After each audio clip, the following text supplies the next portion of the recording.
Hope everyone is doing well. Just need to remember to send this message before I forget. Okay.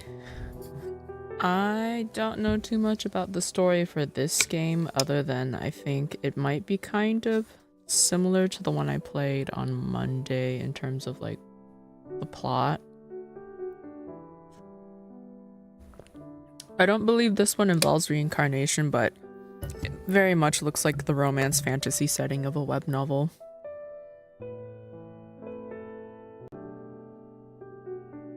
Okay. Just gotta make sure that the sound is good. What does my volume mixer say?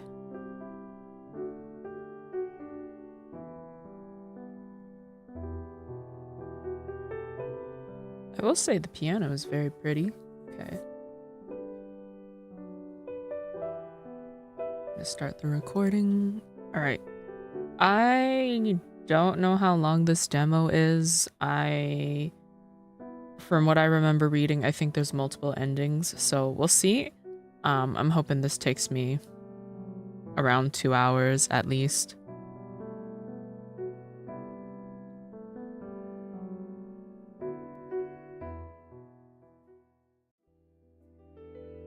Oh, Gadzooks!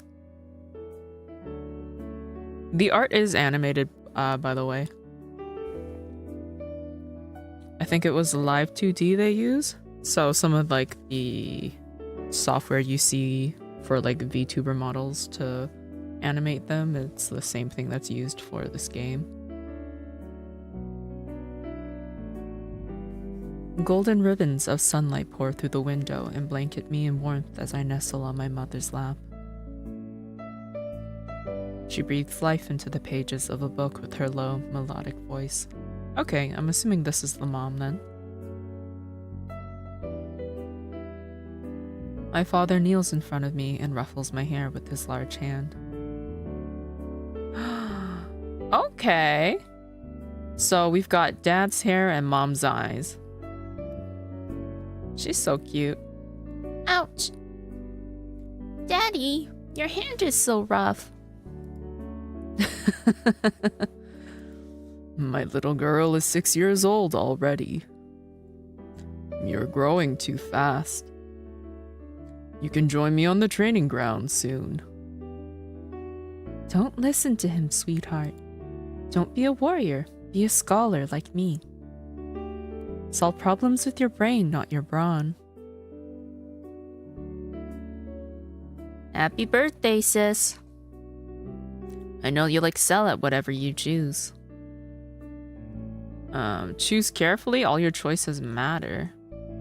I want to be a scholar, I'll be both. I want to be a warrior. Can I not be both? I'm gonna try to be both. I'll be a scholar warrior. Now that's a novel idea. Then you'll have to work twice as hard. I will. The love and laughter fill the room. Their smiles are as warm and bright as sunlight.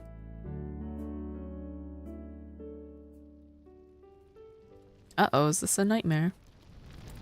No, the palace is on fire. Oh, shit. Mommy? Daddy? I am under the bed?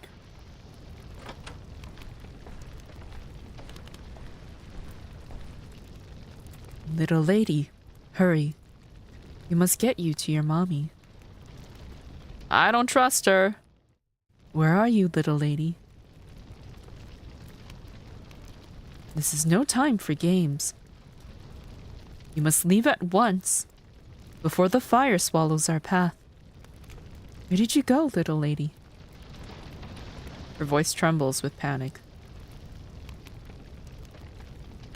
If I die, I die! Back away. Come out, little lady. Little lady?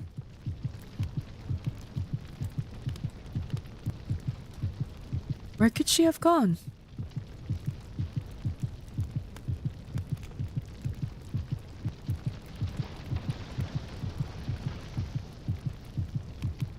If I stay here, she'll find me eventually. I need to get out of here.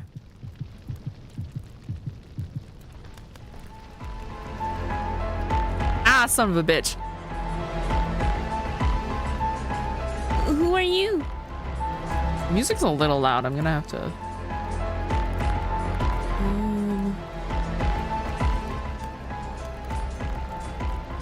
There we go.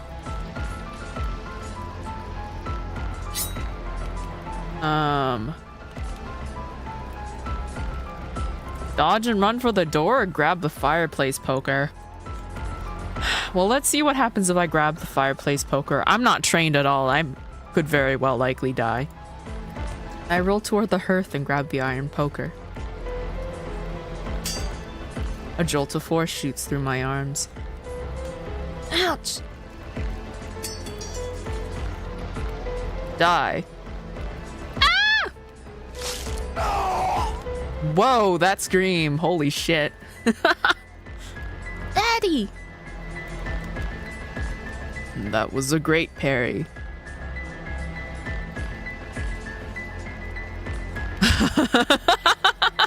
Hello, Susan. Smash. He was kind of hot. Smash the dad. He is hot, yeah. Mom is also very pretty. I don't know if it's possible to die so early in the game, so I'm not sure what would happen if we had just dodged and tried to run for it instead. She's gorgeous. She is. Love the animation of the mom. Yeah, so this is, I believe, a one-person team, and so they coded, wrote, did the art, and they also rigged all the art with Live 2D. Go and find our son. I'll get her to safety. That's crazy. It is. I'm really impressed that this is like all the work of one person. I'm excited to see how the story unravels. But yeah, to catch you up to speed, right now we are a little child. That's our dad, our mom. We have a brother. Place is on fire. We don't know why. We were originally hiding under the bed. There was a maid who came in. I didn't trust her, so I didn't get out of the bed. Maid left, and we tried to leave the room, which is then when there was like that guy who tried to kill us. Be careful. Let's get out of here. Oh my gosh. The flames snap at us like starving dogs, while distant screams tear through the night. My mother shields me, pushing forward through the blaze. I hope we don't lose our mom. Okay. We're outside, but I don't think we're safe yet. Listen carefully. She places something hard in my palm. Be brave. Be smart. Our legacy must live on. Yes, Mommy.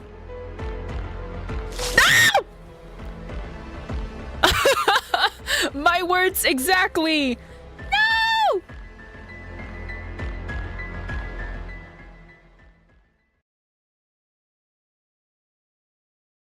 Bruh. And then I wake up from my nightmare.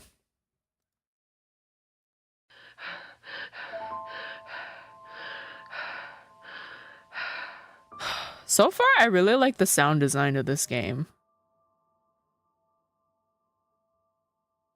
Like, we didn't have to have that little panting sound effect when she woke up, but we did have it.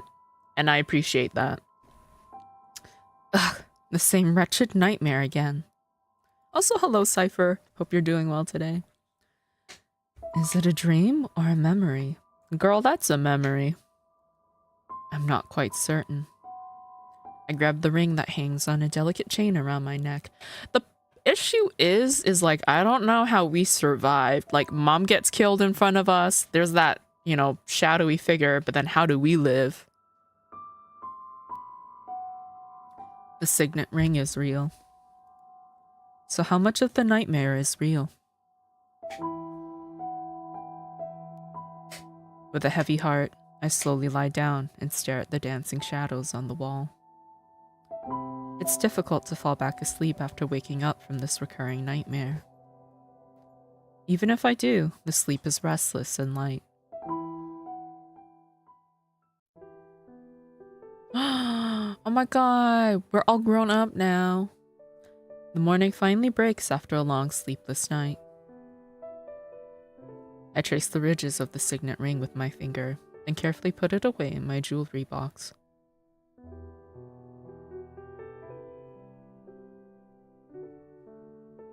My given name is... I'm just gonna keep the default name, you know, like...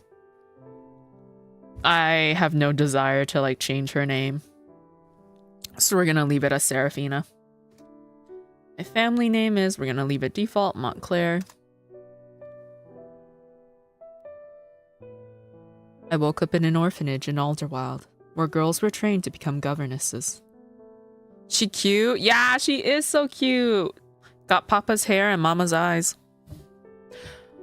I hope the brother's still alive. We don't know. Everyone... Well, Mom for sure, I think, is dead. I don't know about Dad and brother, though. But yeah, someone must have, like, brought her to this orphanage. I don't know why they didn't just kill her. And I could not remember the events of my past. Everyone called me Seraphina Montclair, but I was certain that I once had a different name. Our Nar, not our mom, our protector, our savior. She died for us. Like, when she started giving us the ring, I was like, it's gonna happen.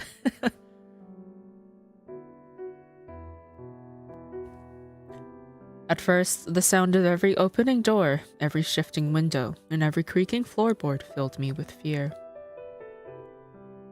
I feared that someone had come to finish me off. 1 year passed. Then 2. Then many more. No one came. One day, I realized that, in order to overcome my fear, I had to face it. It was time to take the initiative. I needed to uncover the truth about what happened in my past. Maybe then the nightmares will finally stop. I graduated at the top of my class. Then, I accepted a position as a governess for an earl far from the orphanage. In every spare moment, I searched for answers. I scoured every book in the Alderwild library for an emblem that matched the one on my signet ring. But I found nothing. Also, girl is eating with this outfit. Love the little ruffles, love the sleeves. As if by fate, the imperial family is seeking a governess for their young princess. It is not only the most prestigious governess position in the empire, but it also grants access to the imperial library. Rumor has it that the library is a vast repository housing every record in its existence.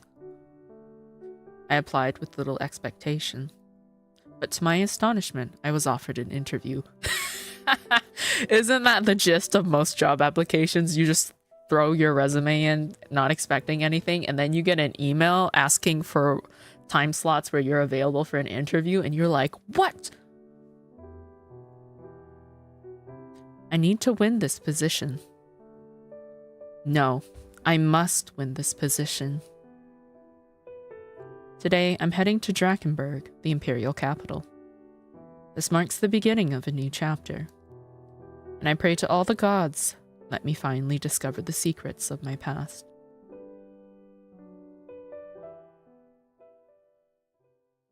Chapter 1, let's go. Oh, okay. Wait, that transition was so nice. What the hell? I really like how much life there is in this game. The movements, like not just the 2D animation, but the way that like that transition with the carriage where it's like we zoom in a little bit out into the window and obviously, you know, the carriage is shaking because it's moving. It's just these little details that I really appreciate. Obviously I took too long to fucking read, so the scenery stopped scrolling, but that's fine. The journey from Alderwild to the Drakenberg, the heart of the Empire, takes a whole month. The map is available in the menu. Oh, also, there's a whole ass map, guys. Like, whoever, like, the developer, just like the world building, like everything feels very thought out. Like, there's a whole map, guys. There's a whole map of like where everything is supposed to be.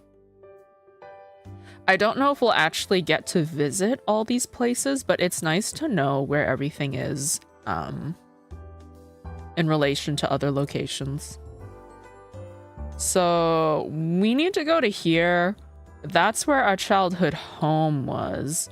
And Alderwild is around here, which is where we ended up in the orphanage. So we gotta, like, I guess make our way down the mountains all the way down to here. Maybe cross a river.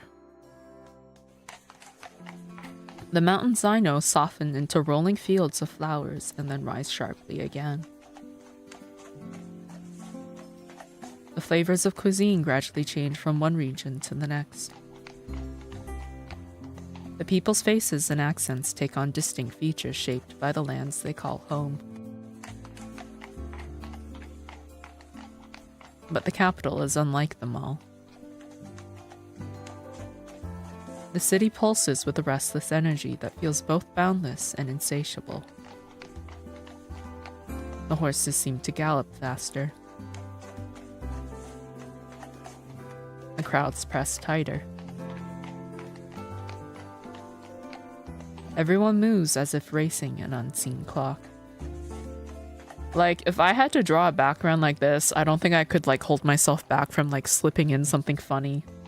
Which is why I've been, like, staring at the background to see if I can see anything out of place, but I don't think so. But, like,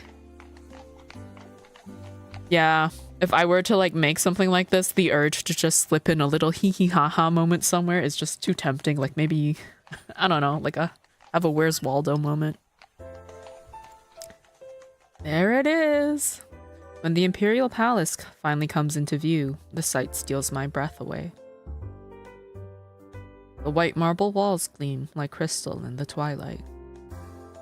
The golden trimmings reflect the fading sunlight, sparkling so magically that they seem almost alive.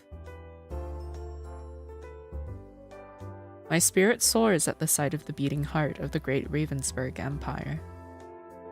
My elation is matched only by my nervousness. For my future rests on tomorrow's interview. It will determine whether I can stay here or return to Alderwild. The servants have escorted me to the governess's room.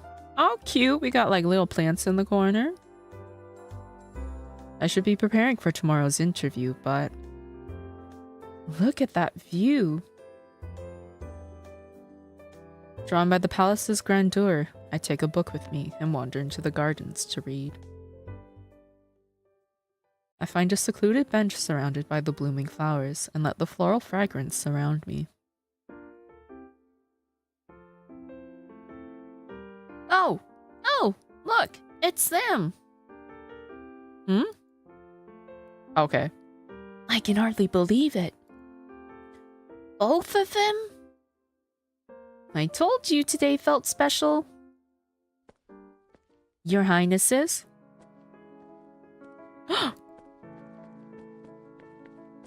Oh my god.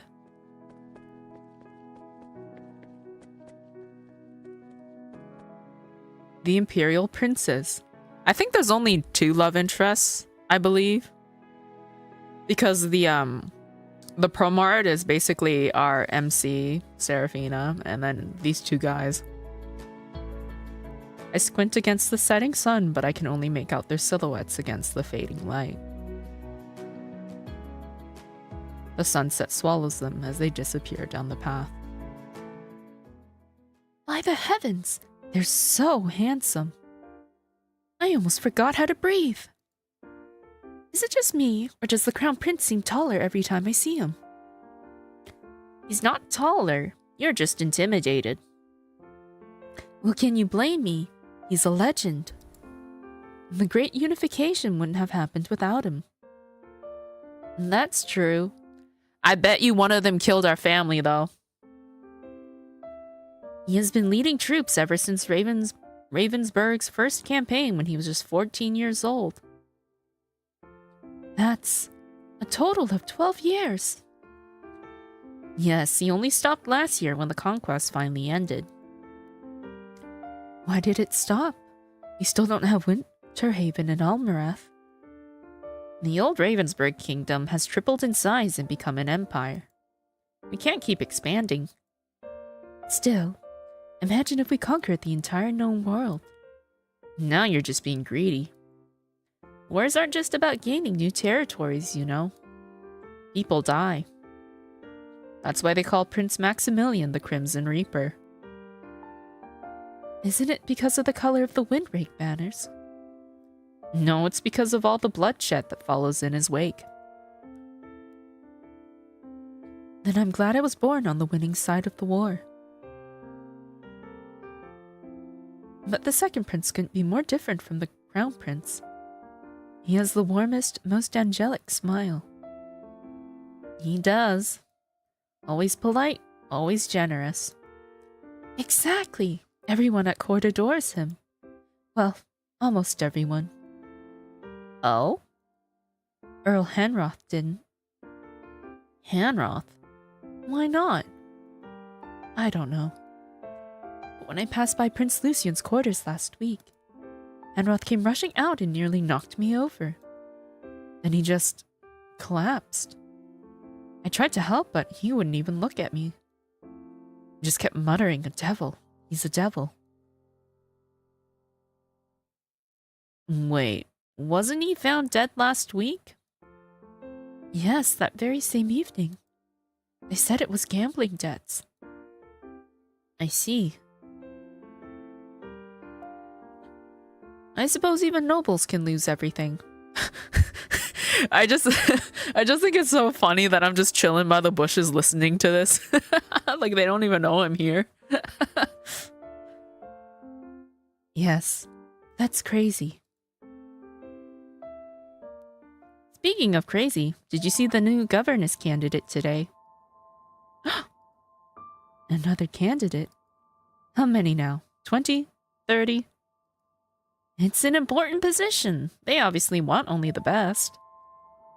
I thought for sure the one from yesterday would get the position. She was the governess to a Grand Duke's daughter. And yet she was rejected.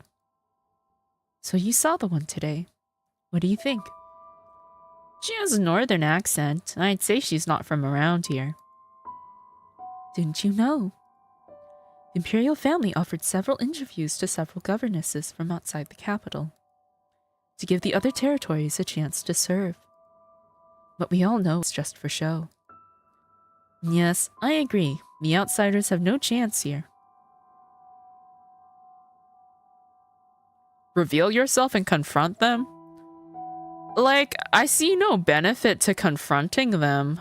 I'm gonna save, though. I'm gonna save just in case. I'm gonna stay hidden. If you have time for idle gossip, then you have time to dust the Grand Hall again. Oh! Wrong voice. I thought it would be like a head maid. Yes, my lady. Oh god, she's looking right at me. I like how we put up the book as if that's gonna hide us. You must be the governess. Reluctantly, I lower my book shield and try to hide my embarrassment. Yes. Maids love unfounded gossip, but don't let them get to you. I'll keep that in mind, my lady. Is she the Empress? If you're not already a governess to a duke or the imperial family, then your recommendation must have been exceptional. Trust in yourself. Where are you from? I'm from Alderwald. Alderwald? You must have had quite the journey. It took a whole month.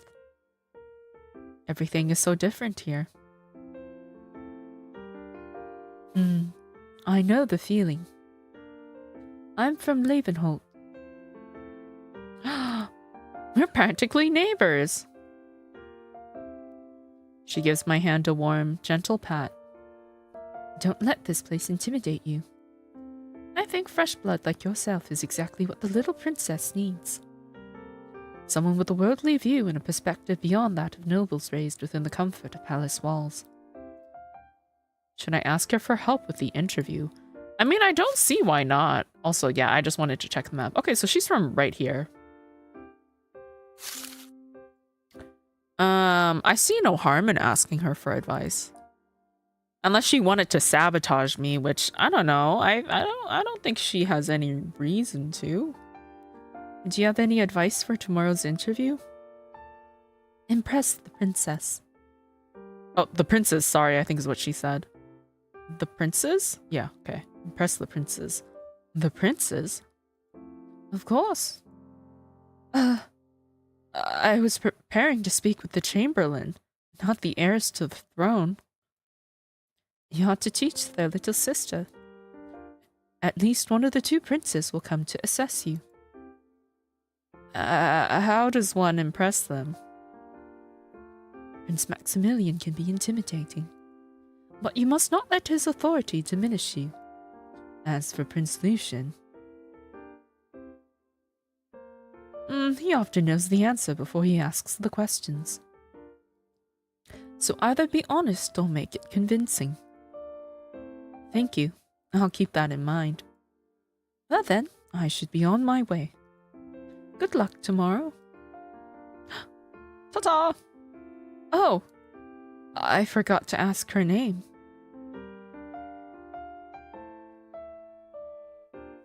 It's all right. If I secure my position tomorrow, we'll definitely meet again. Either she's a high-ranking noble's daughter, or I don't know if she lives here. I guess we'll find out. Thanks to her, I feel more confident about my interview tomorrow.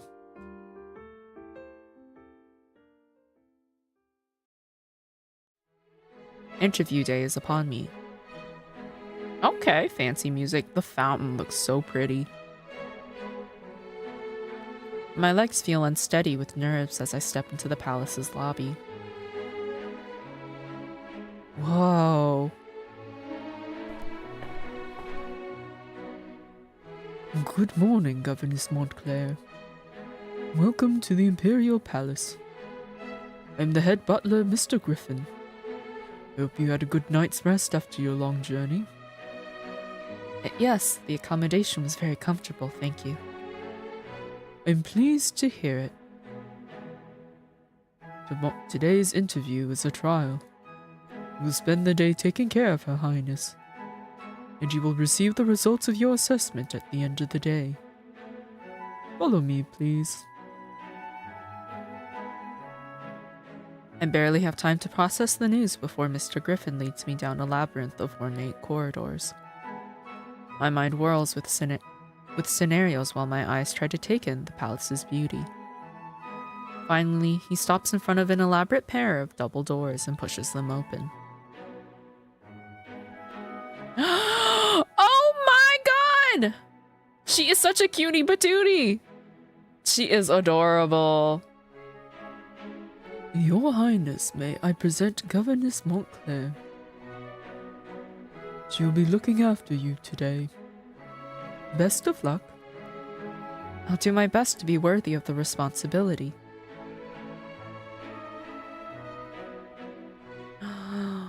Oh my gosh, she's so cute! Hi! Wow, your hair is silver, like snow.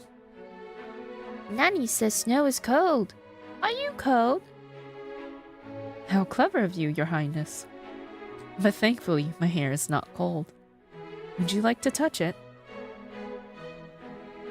Amelia puts her little hand on my hair. Oh, it's as soft as silk, but warm like a kitten. So, what would you like to do today? I spent all of yesterday indoors with the other governess.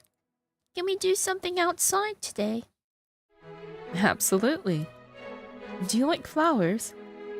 Yes, yes. Especially the ones that smell nice. Perfect. How about I teach you to paint some pretty flowers today? All right.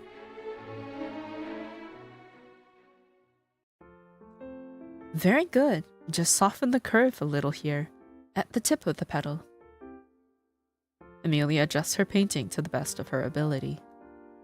But it's apparent that art isn't her strength. That's certainly colorful. Oh, poor baby. Her little splotches of color. I give her an encouraging smile. Ah. Crimson Reaper, I guess, or whatever it was he was called.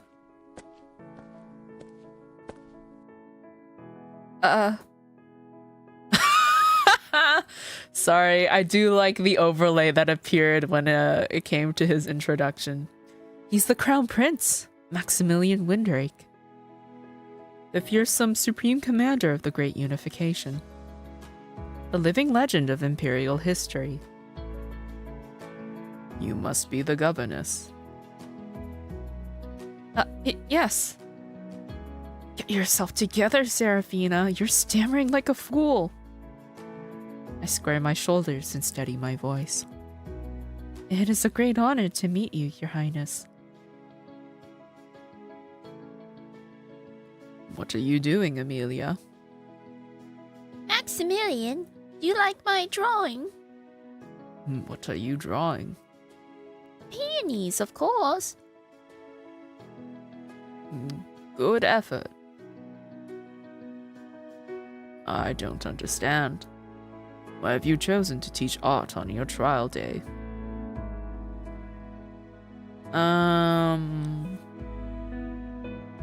Because art is fun. Because I'm lazy. What would you like me to teach?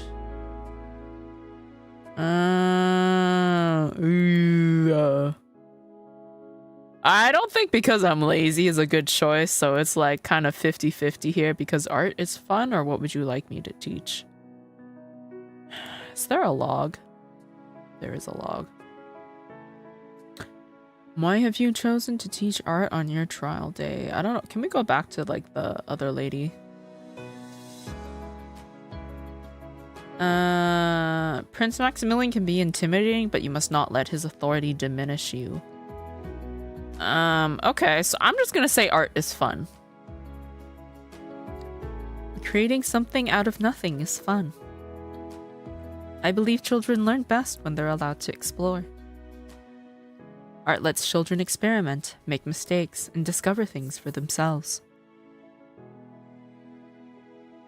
That seems rather unstructured. Don't you follow a curriculum? Fun is part of the curriculum. Terrorizing yet another poor soul, I see. Yeah, okay. She's not a soldier, Maximilian. You really ought to break that terrible habit of yours. He's Lucian Windrake, the Duke of Goldencrest and the Second Prince. While his brother conquered kingdoms, Prince Lucian integrated them into the Ravensburg Empire through astute diplomacy.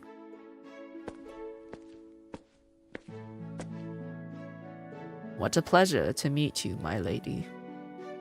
You must be the governess. Good morning, Your Highness. The honor is mine.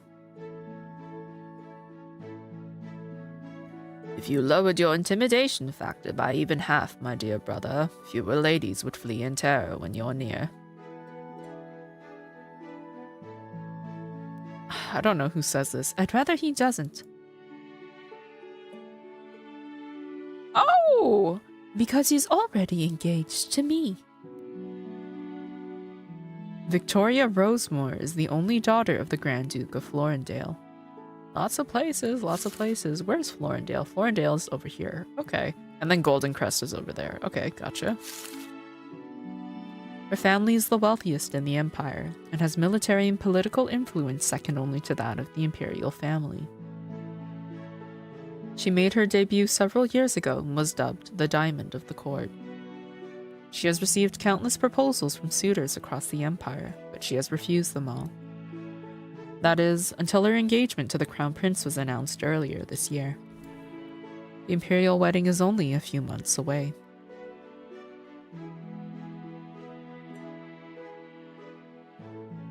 Good afternoon, Victoria. Come now, my dear. She slips her arm through his. Let's have morning tea. My apologies. I'll be convening a war council meeting soon. The unrest along the new territories has become increasingly problematic. War, war, war. Always war. You're back in the palace now. Do try to leave the battlefield behind.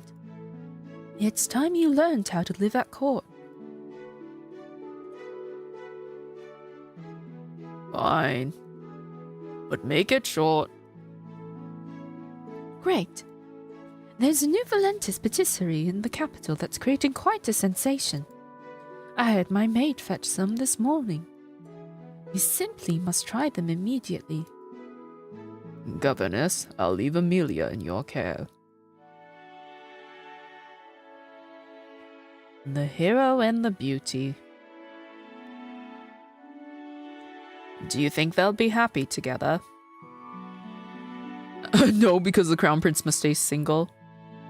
I'm not a fortune teller, or yes, I hope so. Let's be honest, I hope so. Everyone deserves to be happy, especially Prince Maximilian. He's done so much for the Empire. We all want a happy marriage for him. How diplomatic. What beautiful flowers you've drawn. Did this lovely governess teach you? Yes. And are you enjoying yourself? Yes. Good. Oh dear, look at the time. Good day, governess. Good day, your highness. In the fate menu, their impressions of us. Oh, okay. I don't know if I fucked up, but I've got no affection with either of them. Interesting. As I resume my lesson with Amelia, I can't help but think, have I done enough to pass my interview with the princes?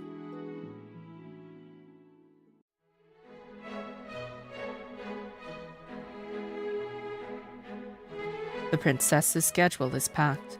Wow, look at all those macarons. Macaroons. I always mix the two up, but there's so many. I just want to eat them.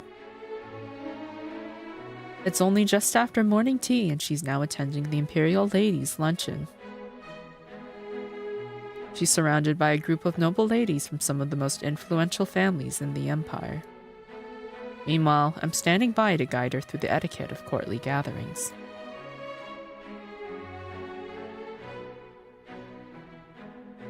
This shawl is from the Xylos, and it took the weavers 12 months. Do you think this vibrant gold color washes out my complexion? Indeed, it's quite adequate. Perhaps a deeper shade of gold would bring it closer to true elegance. Oh, you're right. I'll send for a second order at once. I cannot be seen in adequate gold. And where do they even source their materials? My silk from Lys has been delayed again. The Winterhaven barbarians have pillaged my family's trade route. It's a massacre, Rosalind. Rosalind? I don't know. A total massacre of my wardrobe. Juliet taps her fan against the table with grave disapproval. Don't be dramatic, Margarita. Your wardrobe isn't the problem. My elmic tea didn't even get delivered this season. I've heard the farmers were drafted for reconstruction. Why are they rebuilding towers and bastions during harvest season? They should simply wait for winter. Calm down, ladies. Have you all forgotten that just a decade ago, our empire didn't possess these silks or elmic tea? It was our conquest that brought them in, and now no proper gathering is complete without them. These temporary shortages after such a long campaign are merely growing pains. We temporarily lend our support to the new territories in exchange for favorable compacts. That is how we ensure our family's dominance over our empire's wealth for generations to come. The girls murmur their agreement and resume their cheerful chatter. I watch them nibble on dainty sandwiches, their diamonds sparkling in the sunlight. So this is what is actually served at the imperial table. Fine teas, rare silks, and a dash of exploitation. I excuse myself for a moment to get some fresh air and process what I just heard. As I pass the flowering bushes, I hear the group behind me erupt in excitement. I turn around to follow their gaze.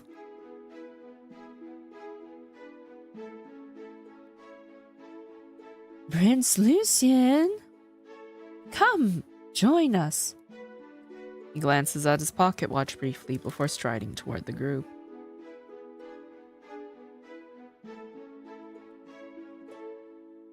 Good afternoon, ladies. Is this the garden luncheon that my sister has been telling me so much about?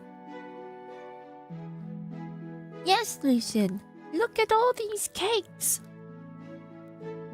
Margarita gestures toward her maid, who quickly brings an empty chair over and places it beside her. Prince Lucien, come, sit here. The other girls exchange quick, flushed glances, silently cursing themselves for not thinking of it first. As if I'd pass up the chance to watch the enchanter, Prince Lucien, in action. I sit down on a nearby bench, ready to enjoy the show. Prince Lucien, what do you think of my new shawl?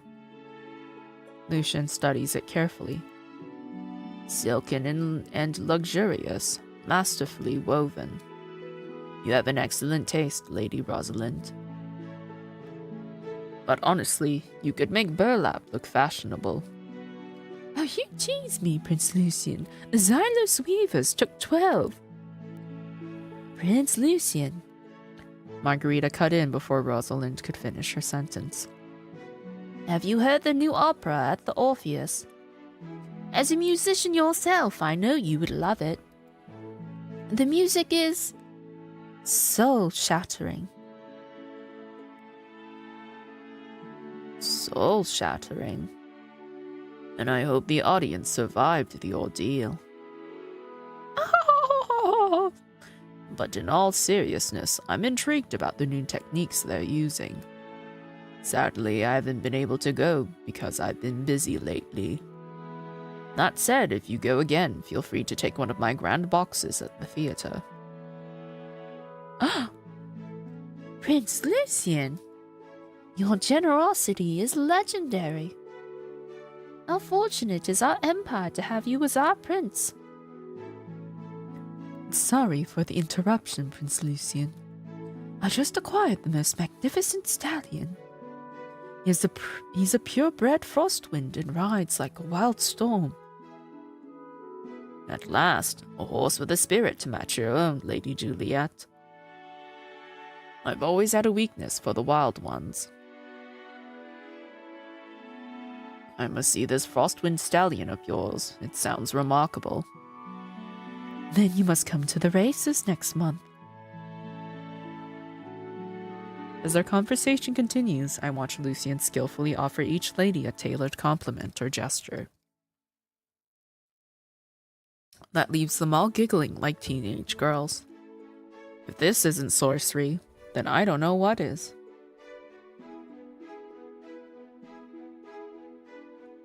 Thanks for your wonderful company, ladies. But I must get going. Enjoy the rest of your luncheon. The ladies nod and sigh regretfully as they watch him leave. Do we make eye contact? I watch Lucian in awe as he strides across the glass house. Then, as if he senses my eyes on him, he goes perfectly still. Oh no! He didn't see me, did he? Footstep. Closer. Closer still, until he stops right beside my bench. Oh no. No, no, no. What have we here? I gulp and force myself to look up. Oh, hi, Your Highness. Okay, he's just on the bench. He's cute. I'll give him that. He sits down next to me and rests his arms on the back of the bench. His fingers brush my shoulders as they pass. He moves a little closer and I back away. Now my side is pressed against the rosebush, its thorns pricking through my blouse. The sweet scent of the roses overwhelms my senses, making me dizzy. Did you enjoy watching me? Yes, I enjoyed your performance. Yes, the performance was quite fascinating. All the ladies are pining after you, thinking they have a chance. He looks so gobsmacked. But you don't like any of them, do you? What was I watching? A comedy? A tragedy? Or a tragicomedy? You seem to have mistaken the palace for a circus. Honestly, it doesn't seem like there's much of a difference at this point.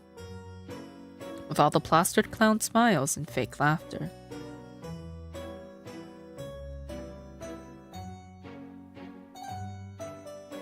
I'm honestly not sure if you're bold or just reckless. Either way, it's highly entertaining. I shall allow you this indulgence. But should there be a next? He slowly tilts my chin upward with a single finger. I won't be so forgiving.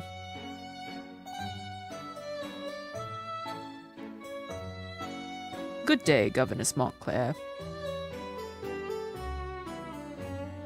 Then he strolls away nonchalantly. Eek. That was close.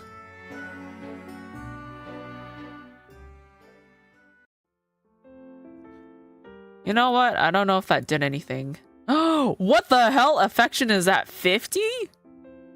That's crazy sauce. Well, I guess I can always say something that makes it go down, right? So maybe 50's not that big. While Princess Amelia takes an afternoon nap, I head to the Imperial Library for a quick look around. Libraries have always been my refuge, filled with the scent of ink and dust and brimming with knowledge. Much to my surprise and delight, the library is far quieter than I had imagined. A map of the Empire catches my eye. First, I find Alderwald on the map, which is the place where I grew up in an orphanage. Then my gaze drifted to the conquered lands. Frostwind, where is Frostwind? Okay, Frostwind, Elmic, Pembroke. And I guess they're trying to take Winterhaven? Maybe? Valentis, Eldenwood, Saltspire, Xylus. So I'm assuming everything in the red is like the Ravensburg Empire, and so the only place that hasn't been taken is Winterhaven? Because it's the only one that's in blue. The Great Unification brought together more than a dozen kingdoms and territories. I find myself wondering what life is like in those distant lands, and whether I might have come from one of them. My memories before 6 is hazy. I wander through the aisles, unable to suppress my soft oohs and ahs as I examine the ancient tombs and sacred documents on display. If I win this position, the answers to my past are somewhere in this room. I can feel it. The library doors suddenly swing open, so I peek out from behind the bookshelves. It's the Crown Prince. Fancy seeing him here. Griffin, I need a stronger stimulant. But your highness, the physicians have warned. Oh no, this is a personal conversation not meant for my ears. I hurry further down the aisle, only to reach a dead end and realize there's nowhere left to go. Looks like I'll just have to wait until they're gone. I am well aware of their warnings, but the Northern's reports will not read themselves. Do as I instructed. Very well, your highness. I shall fetch the tonic immediately. Mr. Griffin's footsteps fade into the distance, but the steady rhythm of Maximilian's footsteps grows louder. I wouldn't be surprised if he could sense my presence or whatnot. I flatten myself against the shelves, my eyes fixed blankly on the rows of spines as I wait for him to pass. His footsteps move past me. Phew. You. Turn around. Now. For goodness sake. Why did I sigh so loudly? Oh! I'm pretty sure he's got us, like, pressed up against the shelf now. Who sent you to spy on me?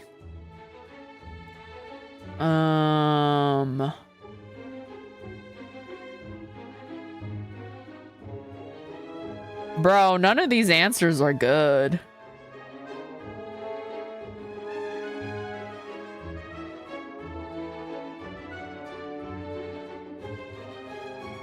Let's see. We can either say his brother, his fiance, I think. Yeah, Victoria's his fiance, or I say you're the spy. The problem is both of these are straight up lies. And they can be easily verified whether it's true or not. So I'm just gonna say that he's... we'll try option 1. We'll see where that goes. You're the spy. I was here first. Which would make you the one spying on me. That's...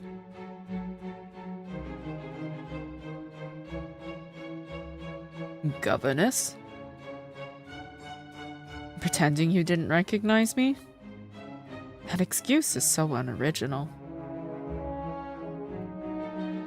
But I'll let you off the hook this time. Because you're handsome, he gets the face card pass. Okay. Ads have just started on Twitch, so I'm gonna take this opportunity to go to the bathroom quickly. And yeah, I will be back. Maybe I'll go grab a snack. I don't know. But see you in a few minutes.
Whoops. I'm back. Apparently there's like 30 seconds of ads left on Twitch, but we'll just wait. Okay. Oh, his is also up to 50. I don't know if maybe 50 is just the baseline. Because I refuse to believe that like the one option I selected boosted me all the way up to 50. So obviously right now I'm kind of leaning more towards Lucian. Maybe Maximilian will do something that'll make me like him more, but right now I like Lucian better. Also because it's a little potentially a little less complicated because he doesn't have a fiance. Maximilian's the crown prince. He has a fiance, so I don't think they love each other. I think it's more of a political arranged marriage, but like, yeah, I don't know. I don't know if I want to get involved with that. Hello, 5B. Hope you're doing well today. All right. So he thought we were spying on him in the library, but we basically told him we came here first and that he's the one spying on us, but we'll forgive him this one time because he's handsome. He blushed! I'm engaged. Doesn't make you any less handsome. Whoa.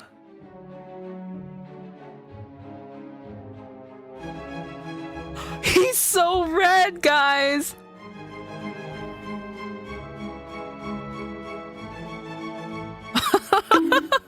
He's actually really cute. Very well. As you were. Goddamn Smash. He's an engaged man, Susan, but it's okay. We can fix that. I like how spunky the governess is. She has so much character. Hello, Radio Tower. Yes. No! Guys, stop it. Let me fangirl. No, I'll be a homewrecker. Well, they're engaged. I don't believe there's any love in their relationship. Not that we know anything about the relationship, but from what I've seen, it seems at least on his side, it's just like a formality. Because she's supposed to be the only daughter of like the next highest rank, which is like a Grand Duke or something. So like that's why they're engaged. I mean, he's a romanceable character, so obviously we have a chance.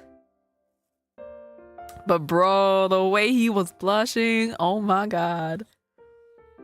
I wandered the aisles of the library for a while. Before long, it's time for me to return to my afternoon lessons. You know what? I'm really liking this game so far.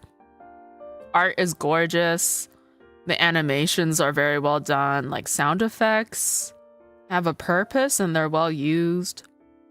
I like the writing. The writing feels very smooth so far. Because sometimes when you play these visual novels, like, sometimes I don't know how to describe it, but sometimes the way the writing flows is like, it's a little awkward. And I don't get that from this. It feels very smooth. It feels very smooth here. Games you have been demoing look great. Need to buy all of them. Yes, you know, that's what the Steam Festival is for. I believe the ones that have been released are like having some sort of sale going on if they're fully released. I don't remember if this one is fully out yet. No, planned release date is just sometime in 2026. But yeah, I gotta keep my eye out because you know what? I will give them all my money because I really want to keep playing this. Before long, it's time for me to return to my afternoon lessons. I make my way over to Maximilian's desk to say goodbye. Oh, he's still here? It's only courteous. He's sleeping, guys. He's sleeping? Hold on, here. I'll hide the interface so that you guys can see him in all his glory. I should have done this when he was blushing. He's so cute. He is. It's definitely fun to watch. This one is, yeah, definitely very fun to play. Susan calling Maximilian a whole snack over here.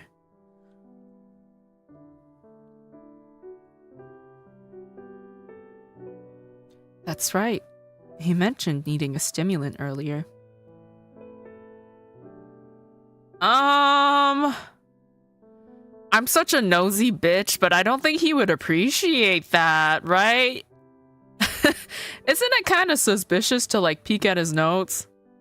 Man, the need to be a nosy bitch, but to respect people's privacy, especially when the guy's the crown prince who could technically execute you on the spot.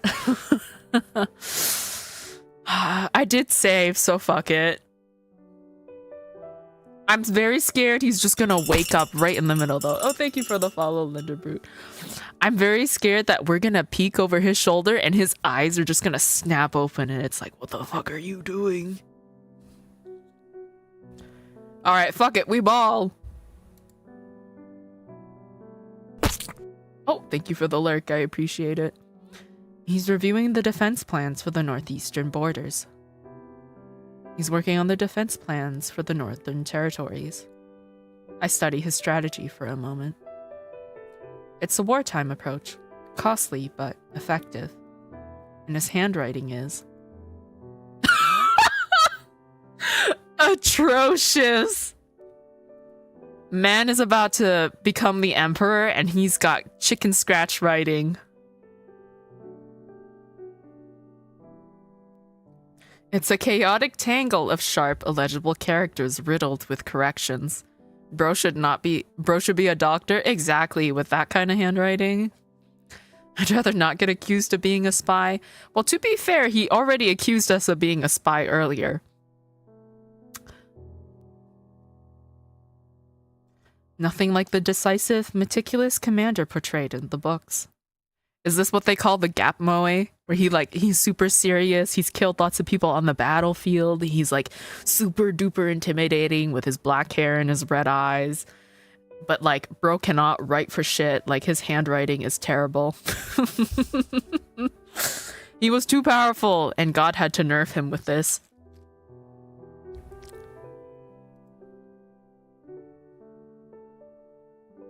Without the intimidating expression he wears whilst he's awake, he looks almost vulnerable. Oh, hello!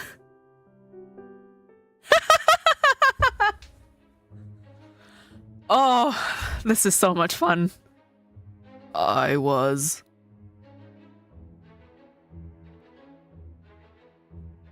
If you have finished gawking, you may leave.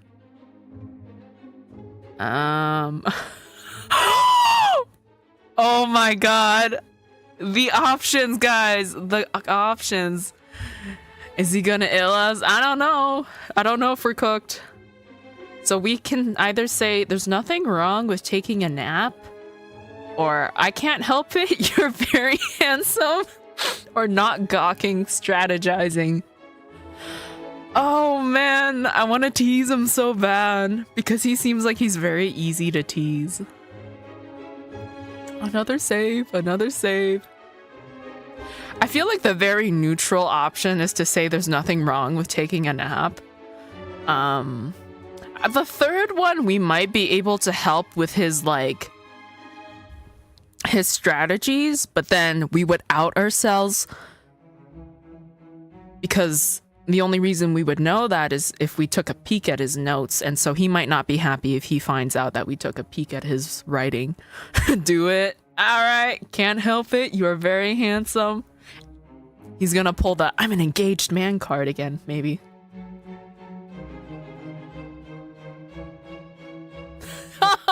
No, he's not flustered. This is most improper. I am engaged. Now, see, I told you, the engaged man card. More importantly, I am your monarch. Calm down. I was only joking. Yes, I see you have a penchant for jokes. I overlooked your previous infraction because I was partly at fault.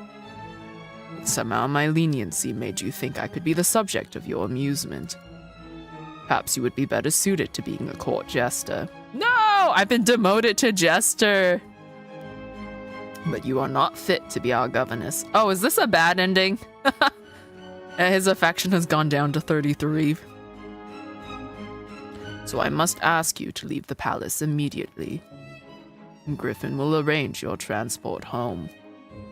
But now, governess, before I call the guards. Yes, Your Highness. No! My first bad ending! Oh, thank you for the follow, Small Serenity Studio. Guys, this is the developer for Fate's Masquerade. Please check out the game. It's very fun so far. God damn it! Okay, well, you know what? The power of saves. Okay, well, he didn't like me calling him handsome.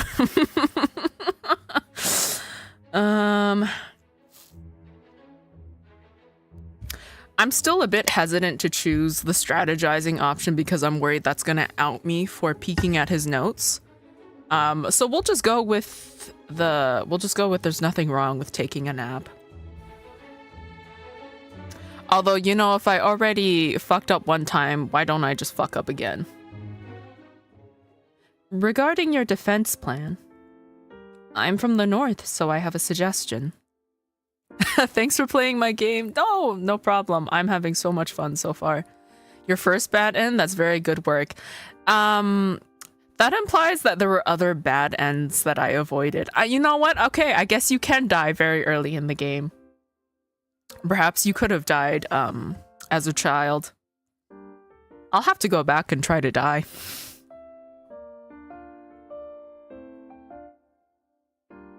What is it? Okay, he's not upset. The north freezes solid in the winter. And without outside invaders, garrisons probably aren't needed then. Have you thought about putting that manpower to better use? Maybe building infrastructure. Infrastructure? Like what? I'm not certain, but I'm sure you'll find places where extra hands could be useful. Maximilian studies the plans intently. And if you find my suggestion helpful, feel free to Feel free to acknowledge it later. Extra hands. Susan. Yeah, I know you've got all the extra hands for this guy. Just kidding. I'm just happy to be of service. Goodbye, Your Highness. Goodbye. Okay. So that did not get me killed. Okay, I thought he would be upset that I peeked at his notes, but I guess not. Did that raise? Oh, we are at 66, guys. We went up a whole 16 points. The rest of the afternoon with Amelia went by smoothly. Amelia's so cute. I want to see her again. Please. Her eagerness is endearing. I can already tell that she will be a diligent and attentive pupil. I'm smitten with Maximilian, for real, for real. You know, after this interaction with him in the library, yeah. It's gonna be a tough decision, deciding who to pursue first. Because obviously, we've got the Playboy Duke, which is kind of Lucian. Maximilian's that. What was it? His nickname, Crimson Reaper. So he's basically, you know, the intimidating, initially cold war hero archetype kind of thing. I eat that shit up. I know you do, Susan, because I do too. Like anyone who reads web novels will eat this game up. But yeah, so far, oh man, you weren't there with that Lucian interaction. I'm just gonna give you a quick summary, Susan, but basically we were attending a lunch with Amelia, which is the princess that we are hoping to be a governess for. She's basically having a lunch with like a bunch of like older noble ladies, which includes Maximilian's fiance. They're basically chatting. Serafina decides she's gonna go take a break. Like she basically just like moves a little bit away from them and like sits in a bench in the garden somewhere.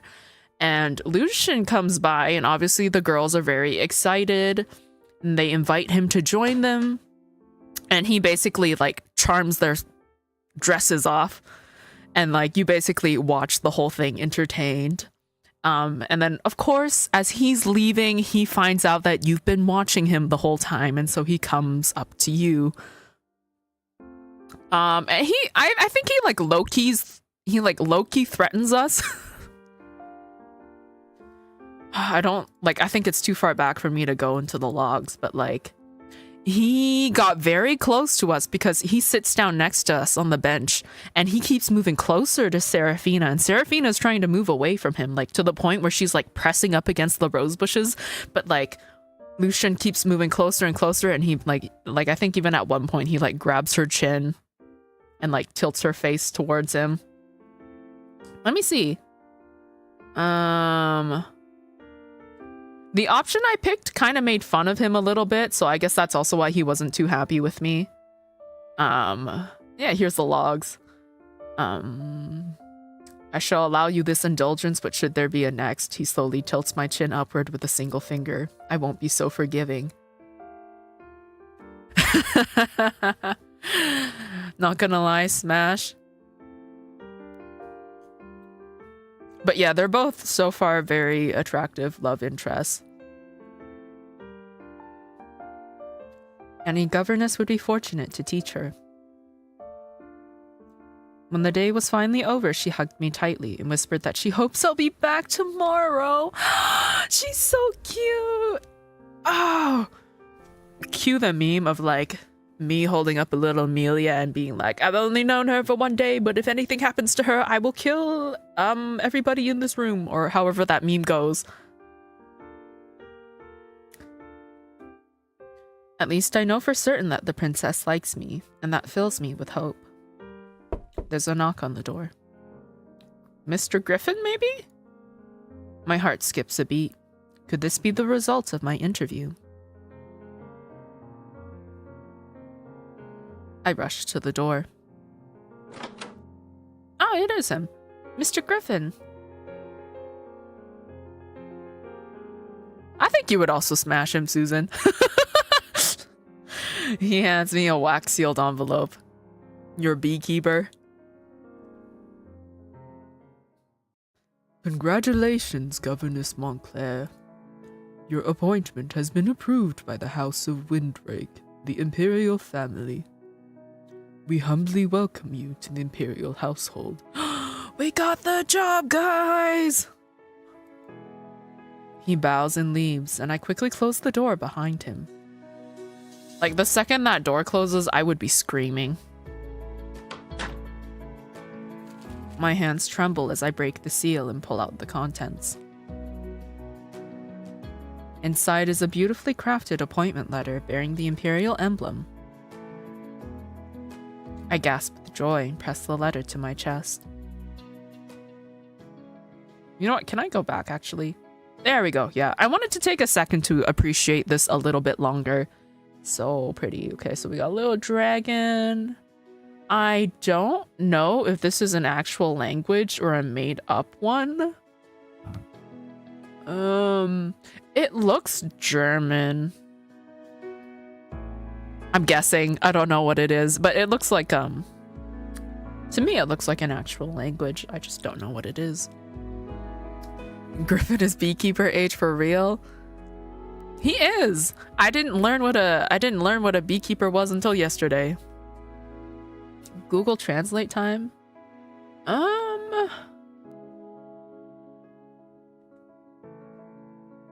Let me see. Google Translate. I'll just do like the first two words and see if anything pops up. What was it? Dare no.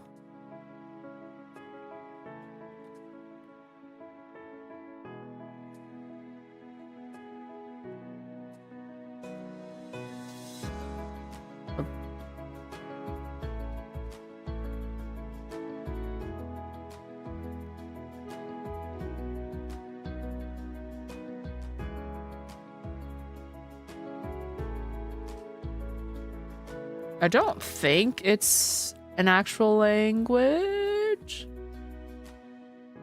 Like, it looks German.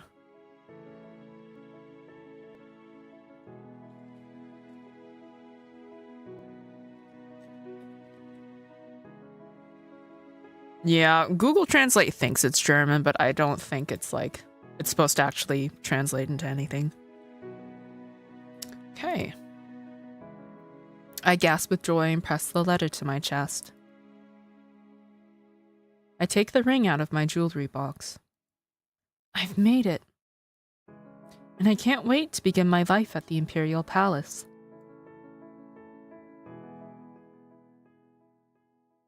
Chapter 2? Okay. I thought maybe the demo would end at chapter 1 because I wasn't so sure. But no, we're still rolling ahead and I'm very happy. I stretch and yawn after hours in the Imperial Library. It has been weeks since I started living a double life, teaching Amelia by day and searching for my lineage by night. Good evening, Governess Montclair. Madame Evelyn is the head librarian. After spending nearly every evening here, I've gotten to know her quite well. She is as gentle as a grandmother, but enforces rules as strictly as a magistrate. Unless you're a cat, in which case she'll let you get away with almost anything. We love a cat lover. Back again today. I don't believe I've seen a governess quite as hardworking as you. Well, one can never know enough. I'm off to supper. Make sure you get to the dining hall before they clean up. Don't leave it too late again. Thanks, madam. I will. I scan the endless rows of shelves and sigh. I never thought that I would feel sick at the sight of too many books. The growl of my stomach brings me back to the present. Whatever the answer may be, it is for the future Seraphina to worry about. I gather my books and head to the dining hall. You would think there would maybe be like some big book of like family emblems, right? As I make my way through the palace grounds, a familiar figure appears before me. Oh my god, it's the lady I met before! We still don't know her name, but like, she helped us out a little bit earlier. I chose the option to ask her for advice on how to impress the princess. I must thank her for the advice she gave me before my interview. Good evening. Ah, it's you. Congratulations on securing the governess position. And it's all thanks to you. I don't think I would have passed without your advice. How have you been adjusting to life in the palace? The Imperial Palace is truly magnificent, and I'm provided with every comfort I could ask for. And Princess Amelia is a wonderful student. I still can't believe I'm really here. I stop myself mid-ramble, realizing that we still haven't properly introduced ourselves. By the way, I'm Seraphina Montclair from Alderwild. What a lovely name, Seraphina. I'm Nerys Valine. I assist His Majesty with his private affairs. She's the woman that everyone whispers about in the corridors. The seductress? Oh, okay. What is the tea behind this? The tragic death of the Empress after Amelia's birth left the Empire in mourning, except for the Emperor himself. Rumor has it that he has been captivated by a commoner long before the Empress's untimely death. Her status as the Emperor's mistress gives her little real power in court. You must have a lot of questions about the palace. Yes, I do. Okay. We can ask all of these. I'll just ask them in order since we can ask all of them. Does Prince Lucian have someone he fancies? Have you already fallen for him already?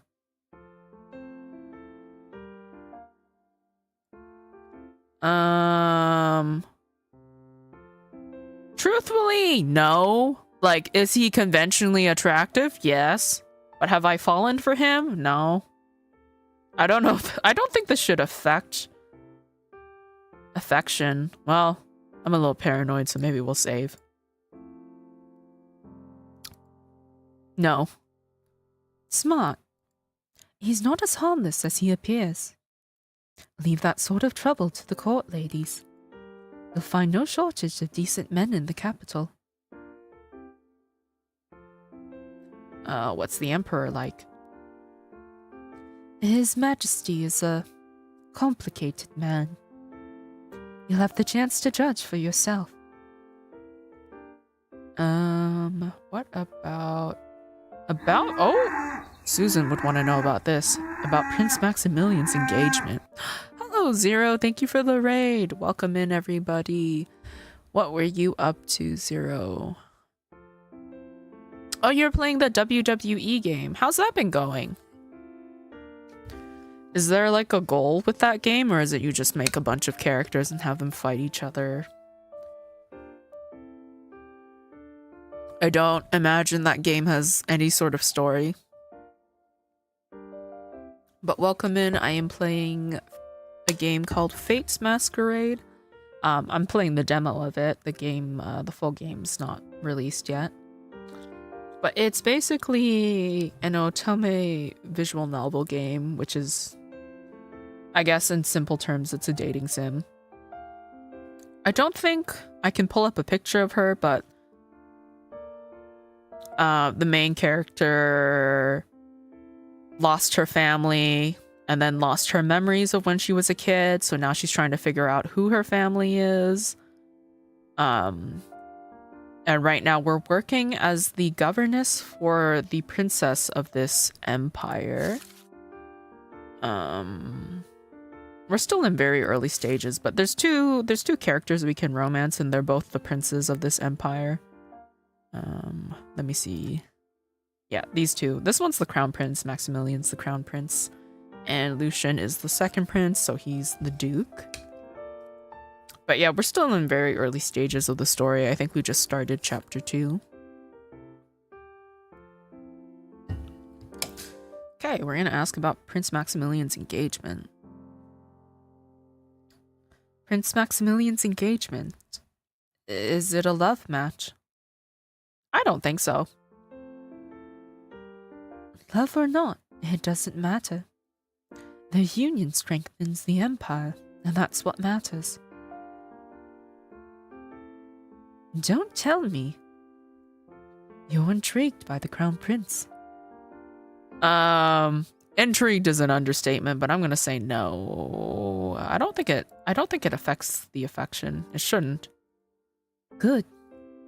Some legends are best left untouched. Knowing them tends to ruin the illusion. Or worse, you fall for them and still can't have them. Sure. If that's how you see it. Hello, Marble. Yep. I was making wrestlers. It does. It has 3 different ones. One for your own creation, one based on story of a wrestler, and another one with online focused story. Oh, that's interesting. Okay. And which one do you normally play? The creation one? Okay, we're gonna tell Nerys that we have no more questions. Thanks for your insight. You're very welcome. She glances at the darkening sky.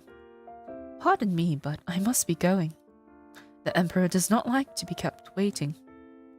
Enjoy your evening. Good evening, Lady Nerissa.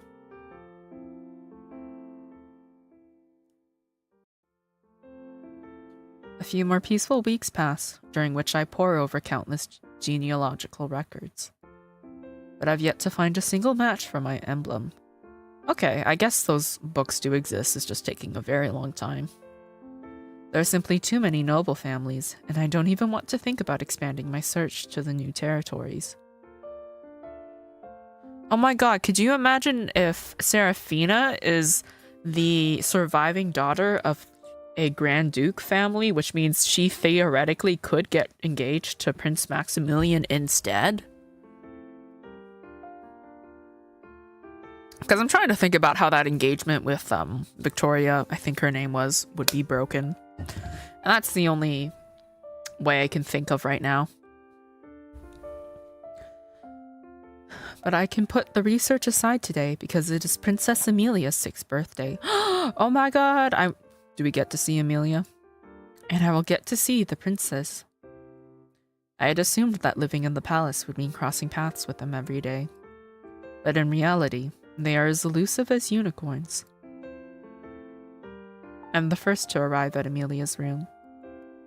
Happy birthday, Your Highness. You look especially radiant today. Thank you, Governess Montclair.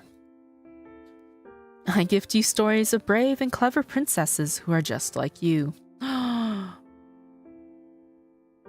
Is this an actual book cover? I play another mode called Universe that lets you create your own show and have a sandbox. That sounds like fun.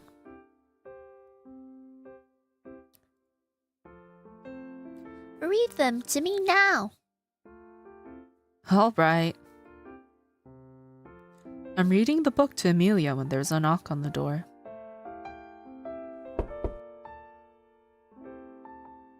Wow, that's a lot of presents.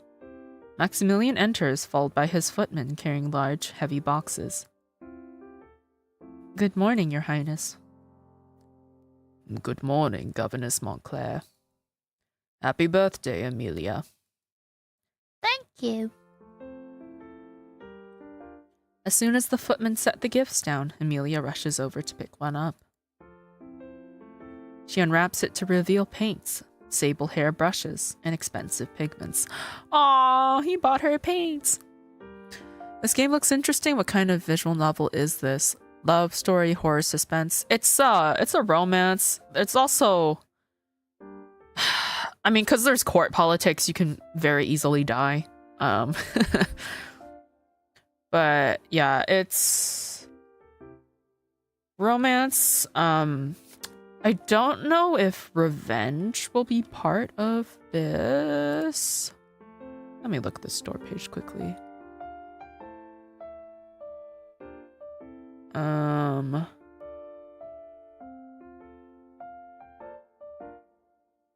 I'm curious if there's a route where we could do no romance. I'm sure there probably is.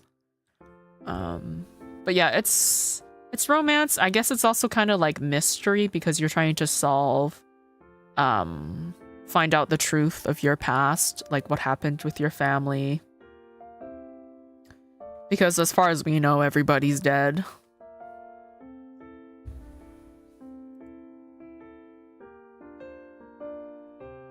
So you've changed your mind about the importance of art lessons. Maybe. Oh, I love these colors.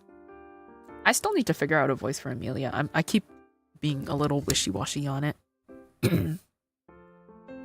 Amelia squeals as she sips through her new treasure.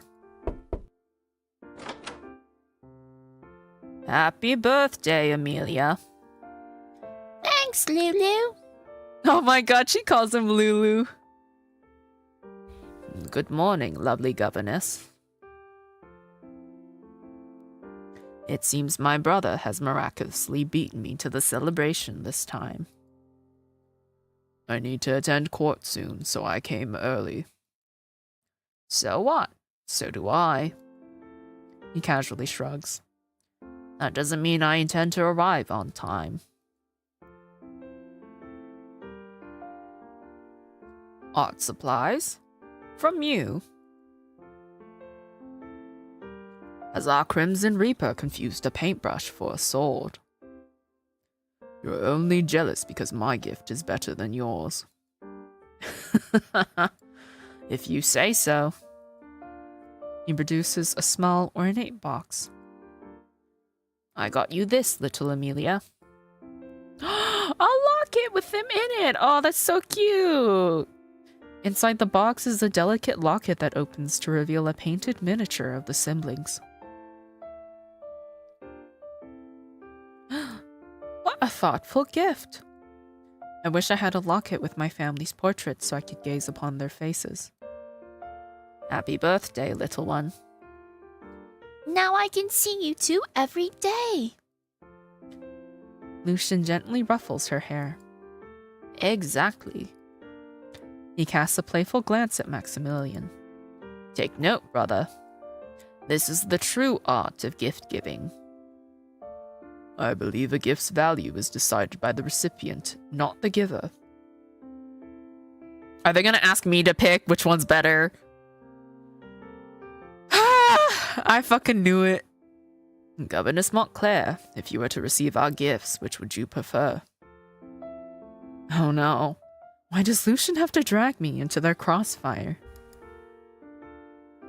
I feel like if I say both, it's not gonna raise either of their affections. Like, I feel like at this point, you have to pick one or the other if you want to raise.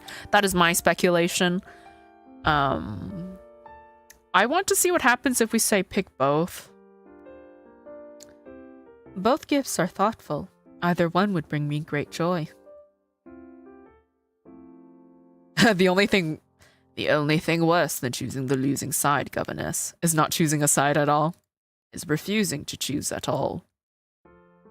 Yes, one who tries to defend everything ends up defending nothing. Oh, okay, well, boo-hoo.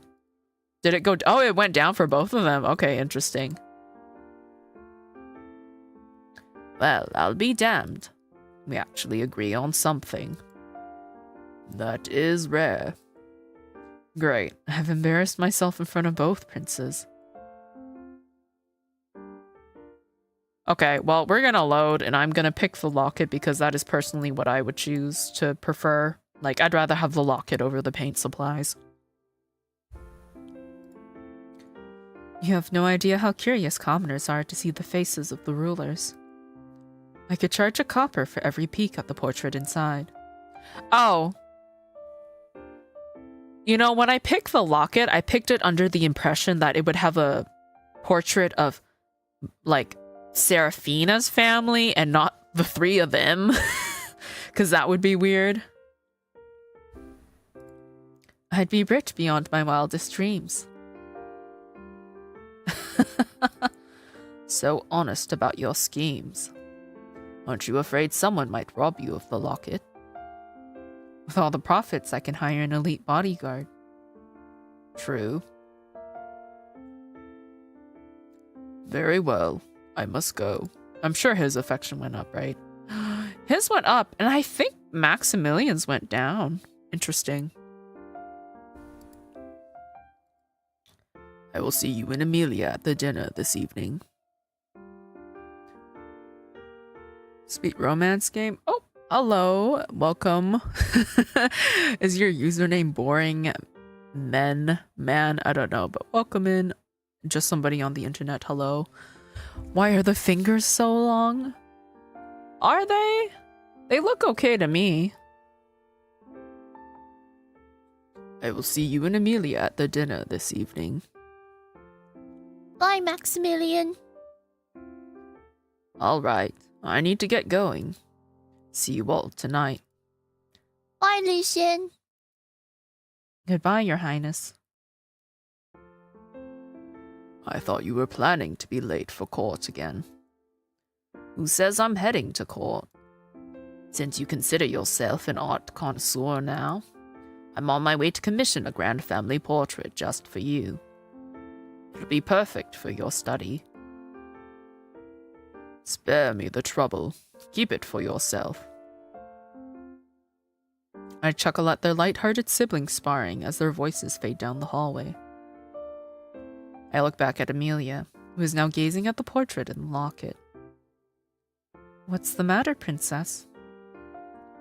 The portrait is missing Papa. I haven't seen him in such a long time. Ah, Emperor Alaric. The elusive Ravensburg sovereign. In the months that I've served as Amelia's governess, I haven't seen the Emperor even once. If he can't come to us, perhaps we could go to him instead. go to Papa. You could even bring him a small gift. A gift? Like what? My gaze drifts to the table where I see the paints and the locket that the brothers have gifted, and an idea strikes me. I know. I lean closer and lower my voice conspiratorially. Something very special. What? What is it? Something I'm certain your father will love. I whispered the idea into her ear. Yes! I'll make it right away! I'm assuming she's gonna paint a family portrait. Oh, she's so cute. Look at her walking down the corridor. We head down the long corridor toward the Emperor's chambers. Amelia skips ahead, her excitement evident. My heart pounds with a mix of trepidation and anticipation at the prospect of meeting the Emperor. What is he like? Princess Amelia would like to see His Majesty. I don't know if they'll let us in so easily.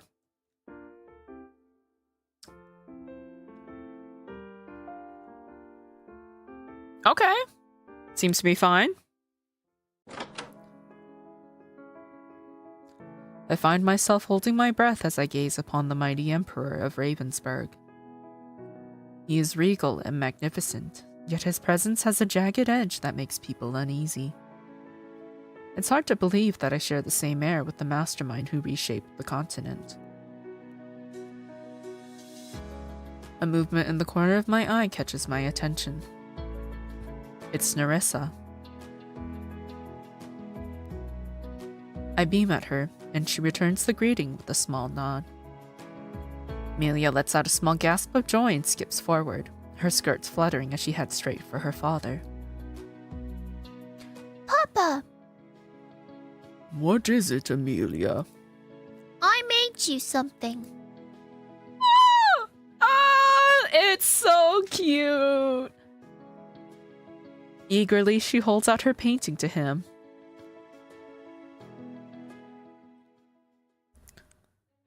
Governess? Yes, Your Majesty? Was it your idea to bring Amelia here today? Yes. Why?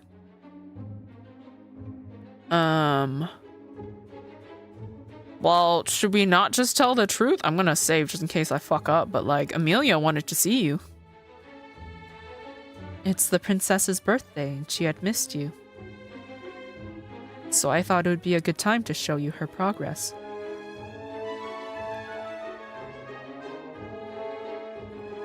If I wanted to see my own daughter, I would have summoned her.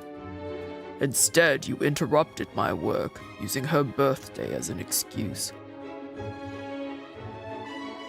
And this painting. Maximilian had mastered swordsmanship by the age of 8. Lucian debated philosophers by the age of 9. She still has far to go before she reaches the level of refinement expected of an imperial princess. Is it not good? It's acceptable. For a common child. If that's the future you envision for yourself. So, you are the result of my son's decisions. I had questioned their choice. Your background is unremarkable. Your accomplishments are modest. Still, I assumed they saw potential that I'd overlooked. Clearly, that was a misplaced gesture of good faith.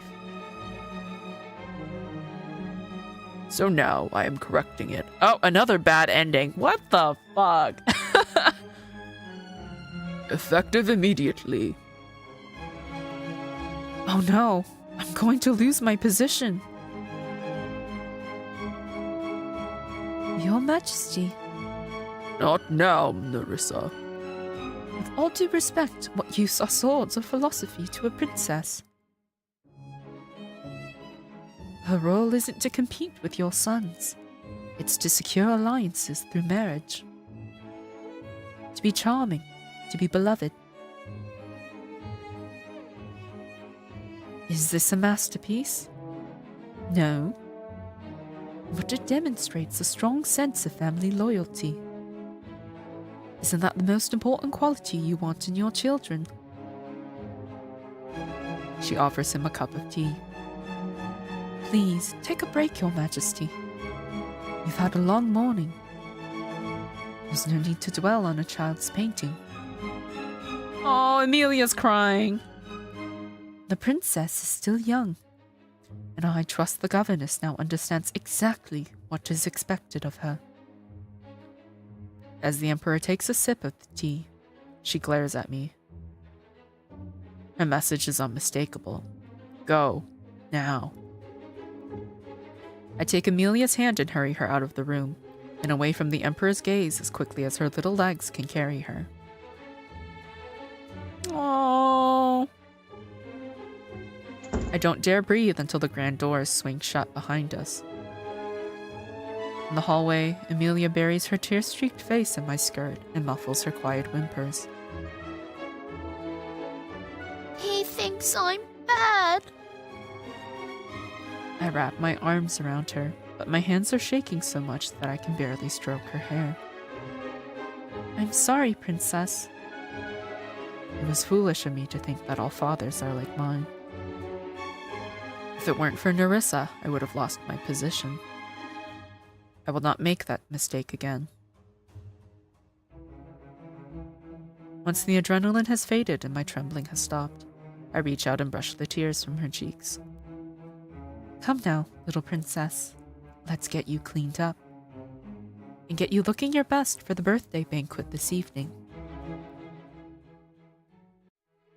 I feel really bad for her. She just wants to be loved by her dad, but he doesn't seem to care.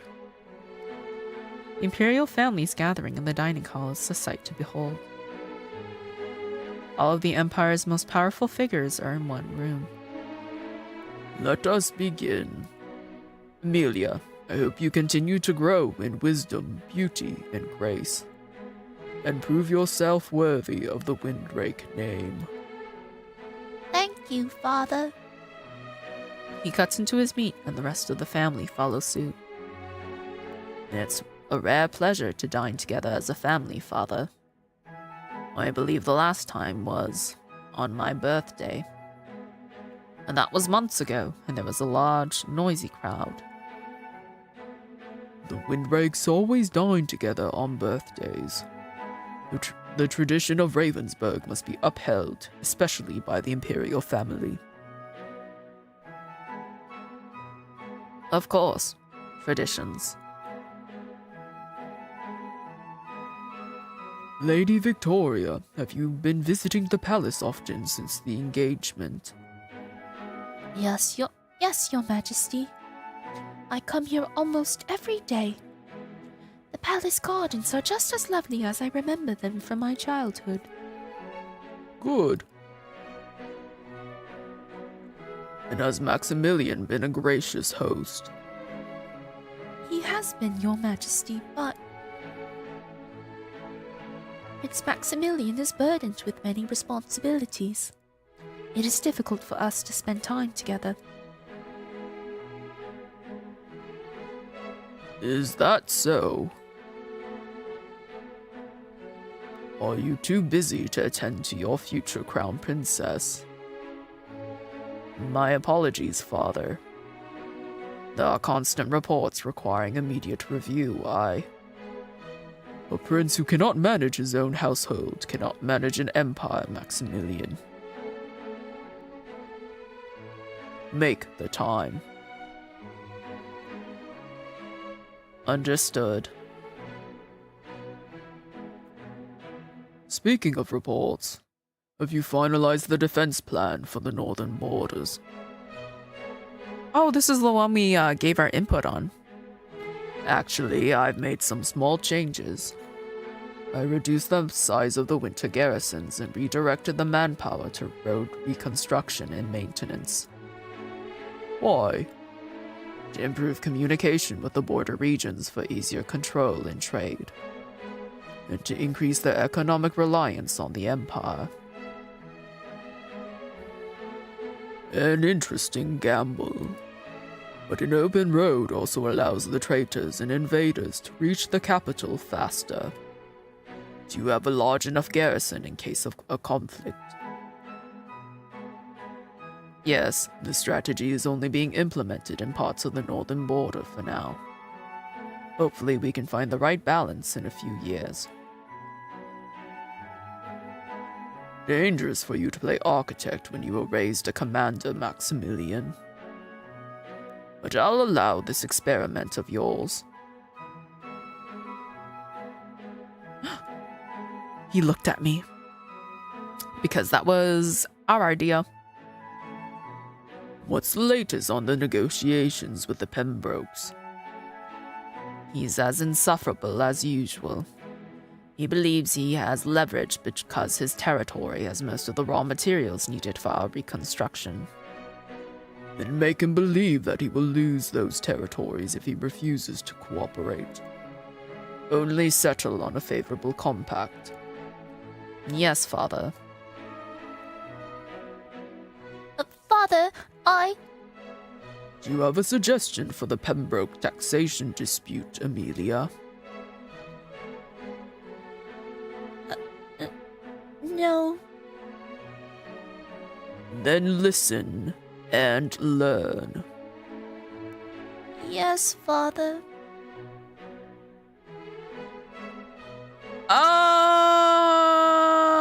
I want to speak up for her, but like, he is not gonna take my bullshit. He is not gonna take my bullshit. I'm worried he's gonna kill me if I try to speak up. Let's stay quiet for now. Cause like, I don't think he can be reasoned with. He's obviously not gonna listen to me, and he was like so very close to firing me earlier. I don't want to give him more ammunition. They dined in silence. The only sound is the faint clinking of cutlery against porcelain. The tension is thick enough to choke on. Once the main course has been cleared away, the Emperor puts down his cutlery. I need to speak with the Grand Chancellor. Continue the dinner without me.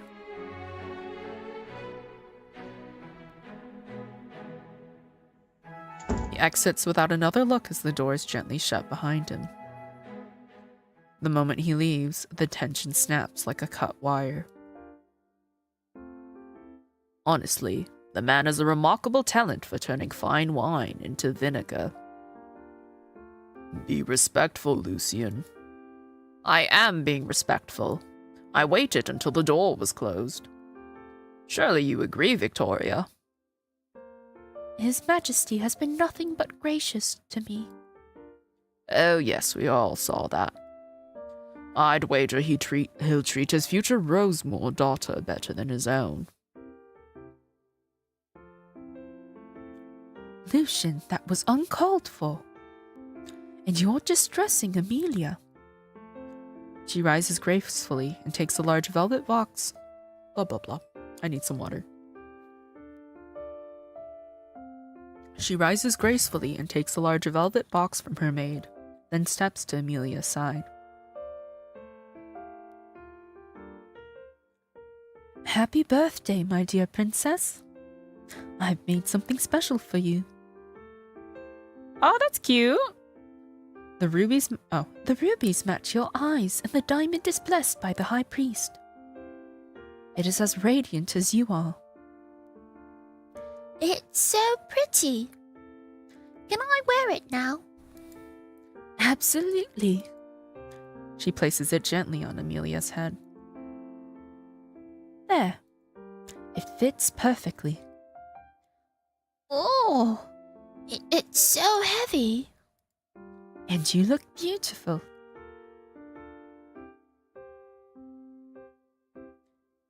You've always had a weakness for shiny things, Victoria. Yeah? You've always had a weakness for things that won't yield. Won't yield. No, resistance is merely an illusion. It only makes the conquest more thrilling. Amelia seems tired. Perhaps it is time for her to retire. Princess? Governess Montclair. Come, join us at the table. I couldn't possibly. Of course you can. With father gone, it's just us. Make yourself comfortable. Where would you like to sit? Griffin will bring over a chair.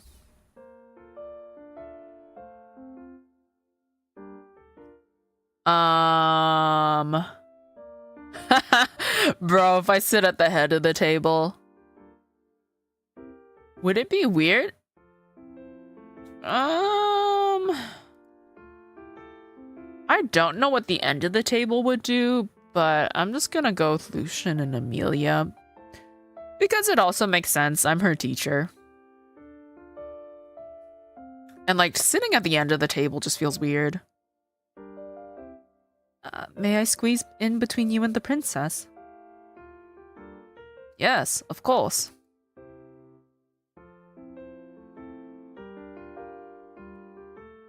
Whoa, he's getting too close. Wow, our affection with him is at 80. Maximilian has gone down to 40. I guess he doesn't really like us too much. It's just really awkward because I don't want to pick the option to sit between him and his fiance because, like, what the hell? Lucian leans in and whispers, I had hoped you would sit next to me. Whoa. I don't think he means that, though. I don't know. It's hard. It's hard. Because I know technically his affection is at 80, but, like, there's something darker going on in his brain that, like, I don't quite trust yet. So it's hard for me to believe that he's being sincere right now. I'm so happy you're sitting next to me.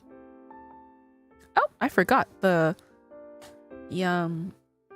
Twitch ads are running right now. Okay, I am gonna go pee quickly between Max and Vic for maximum drama. I'm so scared to be a homewrecker, man. I really don't think they're in it for the love.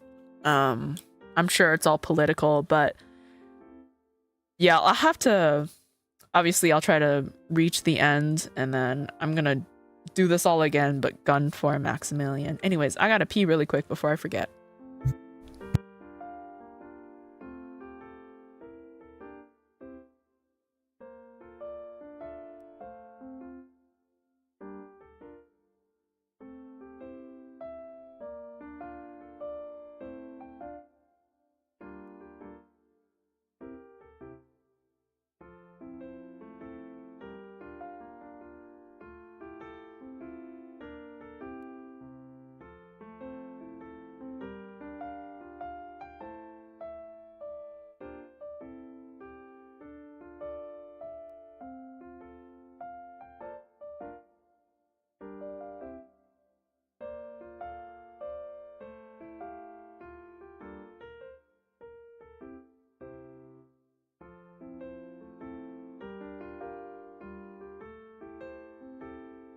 Okay, I am back from the bathroom. It says a minute of ads left on Twitch, but I don't know if there's anyone who's still getting ads right now. But yeah, I also want to see what happens if I sit at the head of the table, so I'm gonna have to remember to load this at some point. It's just, I'm just curious to see if anyone would actually try to stop me if I were to sit at the head of the table. You know what? I'm not too far in. I can always just load. I'm so curious. I want to see what happens if I sit at the head.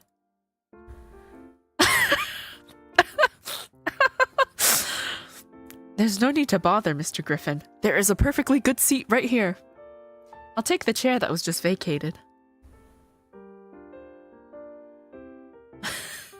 Okay, Lucian thinks it's funny, but like, does he actually?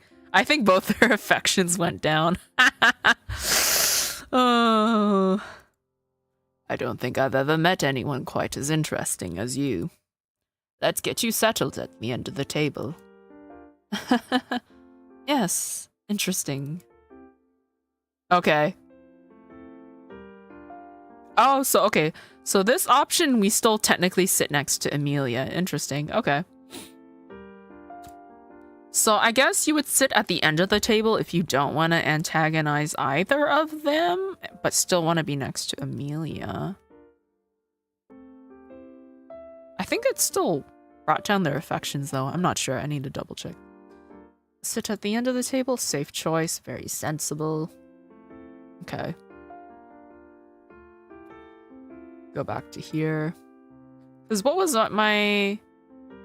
Yeah, okay, because I was at like 66 and 50. So I guess if you... Because I'm assuming there's probably an ending where you don't end up with either of them. But yeah, for now, I think I might as well continue the Lucian route, so we're just gonna keep picking him. Okay, so we've gone through this. Amelia says she's happy to sit next to me. As soon as I sit down, Amelia leans her head against my arm. I gently smooth her hair. So, has the Imperial Palace lived up to your expectations? The books I've read barely do it justice. The food is wonderful, the rooms are comfortable, and the palace grounds are breathtaking. Each day brings a new adventure as I discover hidden corners of the gardens. Excellent, but have you discovered any hidden passageways yet? Hidden passageways? Of course. No palace would be complete without secret tunnels. They're hiding in plain sight.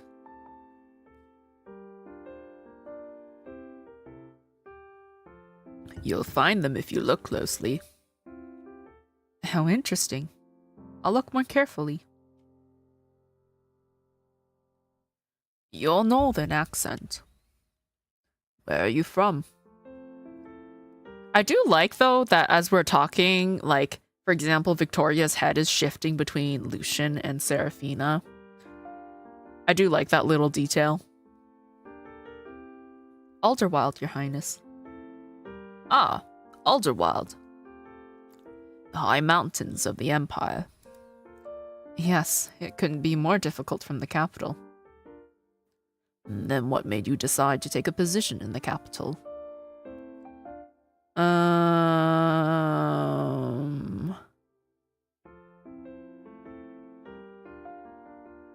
I'm going to choose to be honest. I don't know if it's going to shoot me in the foot because I don't know if who our family is going to be troublesome to these guys, but I'm looking for my past. I was orphaned at a young age, so I came here hoping to discover who my parents were. I'm sorry to hear that. Were they from the capital? Truthfully, I have no idea where my family came from. Is there anything we can do to help? That's kind of you, Your Highness. But you've already helped me a great deal by hiring me. Oh, Amelia's feeling neepy. I don't know if that actually raised his affection. Regardless of your reasons, we're happy to have you as our governess. Alderwild. You know, I've never been there myself. Have you been there, Max? Don't call me Max. But yes, I passed through it a few years ago. I remember the Crown Prince marched his army through Alderwild on his way to conquer the Pembroke Kingdom 3 years ago. When victory was declared, Alderwild was drunk with celebration. After a century of border skirmishes, peace was finally established, and the Kingdom of Pembroke became part of the Empire. Good grief. Is there anywhere in the Empire you haven't been? Not many. So then, what's the most beautiful place you've ever seen? Drakenberg, the capital. Really? Nothing beats a place like home. I'm the opposite. If I had the time, I would travel all across the Empire. I suppose I wouldn't mind traveling a bit, once things are more stable. Governess Montclair, what kind of hero would you rather travel with? Welcome back, Susan. Both hot men in the same room. You missed it, but earlier we had a chance to choose where we wanted to sit. I could have gone between Maximilian and Victoria, but I chose Amelia and Lucian. OMG. Yeah, so what I've decided is that I'm gonna try to do the Lucian demo route, and then I'm gonna try to do the Maximilian one after. Oh, I'm glad you're back, Susan, because I meant to tell you this this game is gonna have like explicit scenes in the full release. It's planned for. It's gonna, I think, what was it? I think it's like it's gonna be like a patch or DLC, something that you'll have to download, but like that is yeah, there will be like spicy scenes in the full game, at least. I don't expect any of that in the demo because like I'm sure we won't progress that far. But yeah, that's gonna be a thing, so excited for that. I mean, if Max already looks so cute when he's blushing, I can only imagine when the spice happens. Looking forward to it. Okay, what kind of hero would you rather travel with? A mysterious rogue or a brave knight? I'm always punished when I pick the middle route. I guess you would pick the middle route if you don't want to romance either of them. But obviously he's the knight, Lucian's the rogue, so. Do you have any idea how useful a rogue can be? Resourceful, cunning, and best of all, they can lockpick. We'll never have to worry about locked doors or sealed chests. Or buried secrets. I see you really do appreciate the nuances of a rogue. It takes one to know one. She clocked him! My.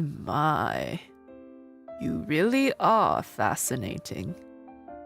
And then Amelia just drops! Princess?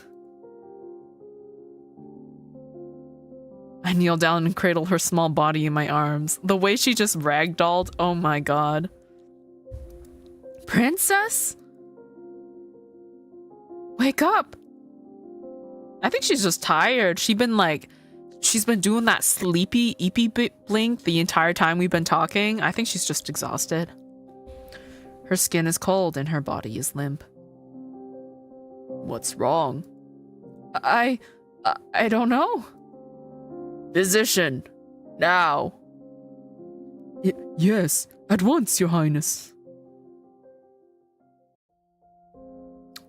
I don't think she was poisoned, right? I think she's just tired. Amelia's bedroom, which is normally fragrant with fresh flowers, now reeks of burnt herbs and smelling salts. But the most pungent scent of all is the heavy, gnawing dread that fills the room. The Grand Master of the Imperial Physician's brow is furrowed as he mumbles to himself. It's as though he's trying to solve an impossible riddle. Enough silence. Update. Your Highness, I'm sorry to say this, but I suspect poison. Ah, no! Not our poor baby. She's only like... Isn't she only like 6 or something? I forget how old she is, but she's young. Poison? Impossible. All our food is rigorously tested by poison tasters, and today is no exception. Poison tasters are adults. They have more tolerance than a child. Also, some poisons enter the body through skin contact or inhaled air. You guys don't think the tiara was poisoned, do you? OMG? What do you guys think? Because if it's either the food, could have been the tiara that Victoria put on her head. Who gave her the tiara? It was a birthday gift from Victoria, Max's fiance. But I don't know. I don't know if she would do that. The thing is, we don't know her at all, so I can't say for sure if she is someone who would do that. I hope they're not gonna blame me because I decided to sit next to her. But I imagine I'm holding a gun. I'd be so mad. Me too. And identify the poison immediately. Common poisons don't cause symptoms like this. I've run all the available tests, but the princess's condition is deteriorating quickly. The results will take days, if not weeks. Unacceptable. Do you know how hard it is to see the word unacceptable and to not read it in a lemon grab voice? I can't even do a good lemon grab impression, but like I can hear him. I can hear him in the back of my brain.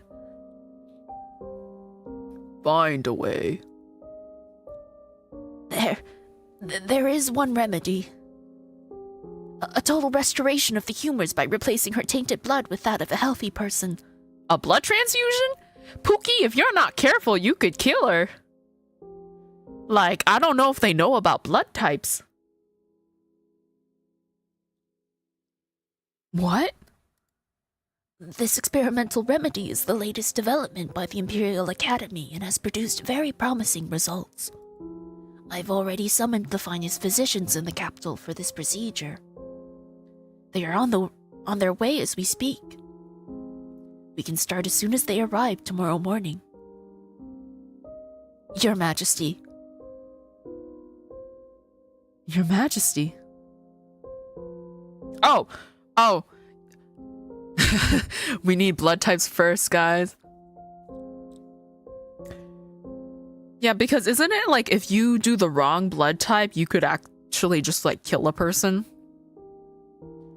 Also, we do not like as for now, we do not like the Emperor. He is not a good father. He made Amelia cry. Father.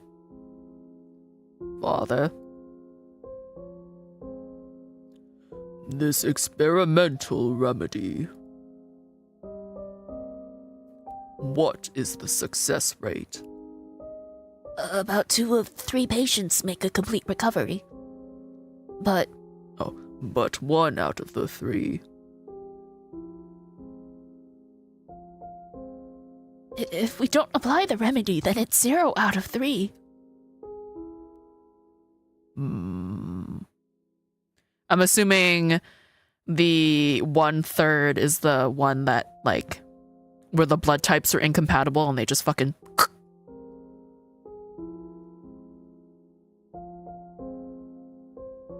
Proceed once you're ready. Yes, Your Majesty. We'll start at first light tomorrow, once all the physicians have gathered. Maximilian, Lucian. An urgent council has just been called, and you must both attend.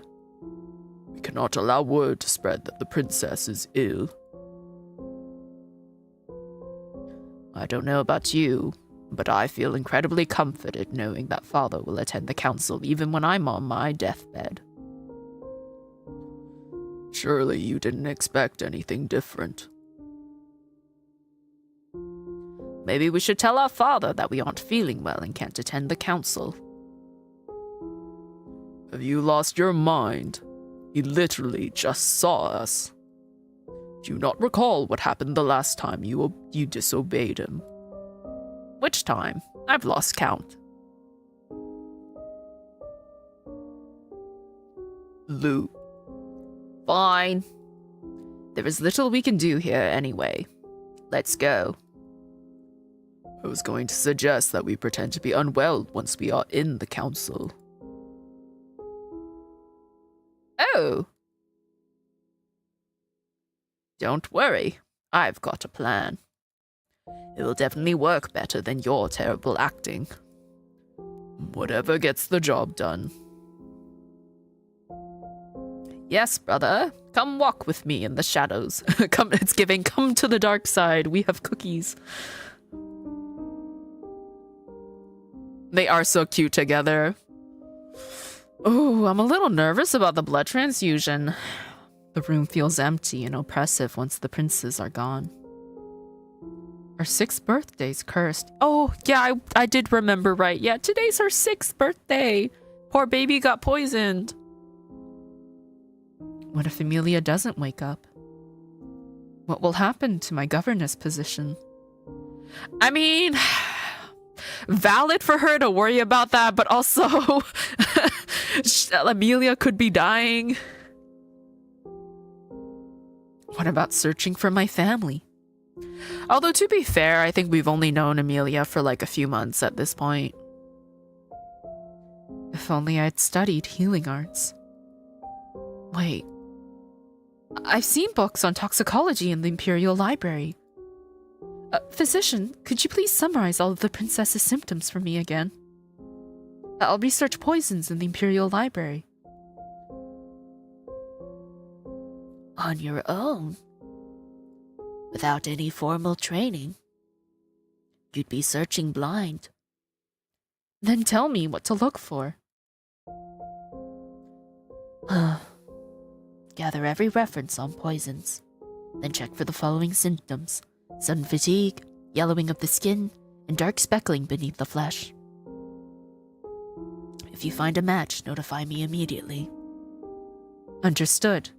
I guess this means, like, if we find out the poison, we can figure out the antidote and we don't have to do the blood transfusion. Jaundice. It does sound like jaundice, right? With the yellowing of the skin, I think. She just needs some lemons. She just needs some citrus in her. I tear through the library shelves, pulling down books on venomous insects, poisonous plants, and toxic minerals. Soon, my desk is buried under stacks of books. I let out a heavy sigh of despair. Sifting through them all would take weeks, no months. I take a deep breath and straighten my posture.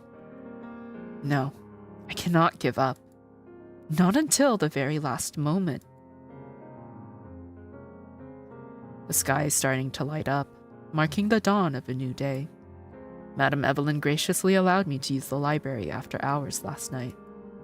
But I didn't expect to still be here in the morning. I yawn and my head droops, but I don't stop. Can't stop. The physicians are going to start the experimental remedy soon. I must hurry. I ignore the fatigue and reach for the next book. Golden berries. Many years ago, a boy died after eating a wild berry in Shadowfen Mountain, which is located in a region bordering Pembroke. What color was the boy's skin before he died? Yellow.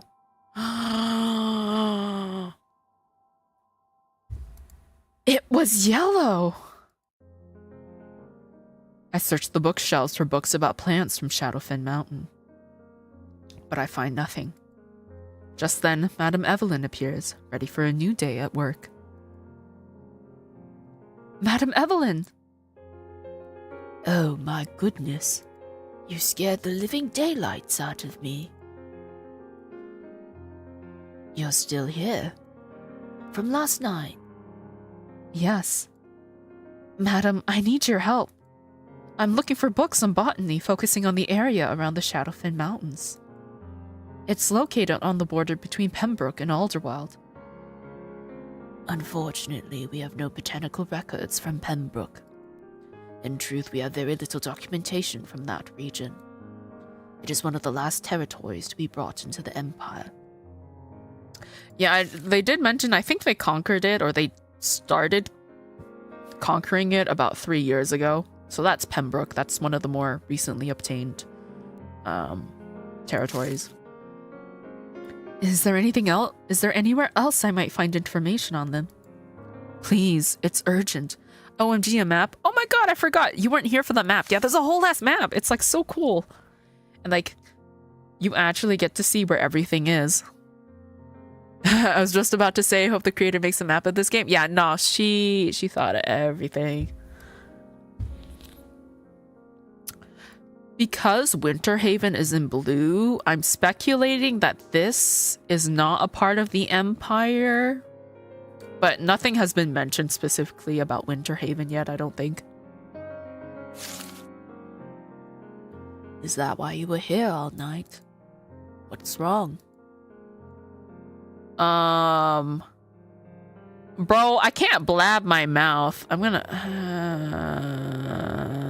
no, I'm not gonna save. I'm not gonna save. Because, like, I shouldn't blab my mouth. It's a secret. I'm sorry, but I can't help you if I don't know what your secret is. Can't you just take my word for it? I'm sorry, Governess. I trust you're doing it for a good reason. Maybe you could search the library again. God damn it. With regret, she starts to walk away. It's just like... we're not allowed to tell people the princess is poisoned. Because I feel like it would be a big no-no if we actually told her. And if anyone found out we told her, that would be on us. Are we going to tell her anyway? Wait. We're going to tell her anyway. Someone could be eavesdropping. You are so true, Susan. You are so right about that. So you know what? I think someone is probably eavesdropping, and at least we tried to cover it up, you know? I can't tell if anyone's affection changed because of that decision I made earlier. The princess has been poisoned. I'm helping to look for a cure. Now, that is urgent. She glances around the empty library, then leans closer and drops her voice to a whisper. We received many books from the new territories during the Great Unification. All new volumes must first be approved by the Imperial Library's review panel before they can be circulated. Until then, they remain locked away in the Chamber of Whispers, a restricted section. Chamber of Whispers? What, in the Harry Potter? What other important information is hidden in this Chamber of Whispers? How do I get access? Access is restricted to the panelists. What do you need? I'll have a panelist search it for you once they arrive. Time is of the essence. Isn't there any other way? There is one exception. And that's when a member of the Imperial family personally brings you into the Chamber of Whispers. Good luck, Governess. One of the Imperial family, she says. Just me and a prince in the Chamber of Whispers. We might uncover secrets that could reveal the truth about Amelia's poisoning. Ooh, do we get to choose who brings us? I'm pretty sure we get to choose. Obviously, I'm gonna go with Lucian because he is who I have the highest affection with. Theoretically, I don't think the other prince would say no. Like, regardless of what the affection amount is, because, like, you know, this is supposedly to look for a cure for Amelia, so I don't think they would say no. I mean, we'll see. We'll see. And I might even discover who my family was. Suddenly, I am reinvigorated with hope.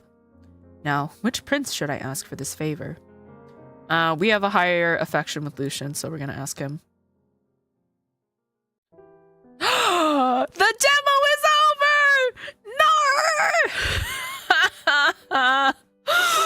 Oh, okay. All right, we can start again, and we're gonna go for Max. I need the game now. I think we all do. Man, I'm hooked. Okay, we're gonna start a new game. I believe the controls for skipping was hello, mama. I think it was like control, if I can hold down control. Basically mom, dad, that's our brother. I'm gonna keep going with both. I don't know. Maybe like in the full game this would have more of a bearing on like what happens.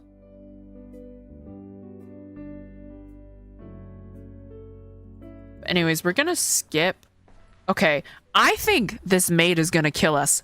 The first time I played, I backed away. We're gonna tell her that we're here and we're gonna see what she does. I'm here! There you are. Oh, thank goodness. Why did that scare me? She lied. The end. Fuck.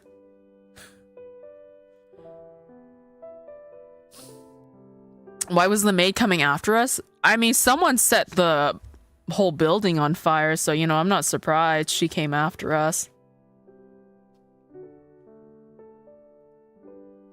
Okay. I don't have a save from the beginning, so we're just gonna go main and, like, new game again. I'll be both, I guess.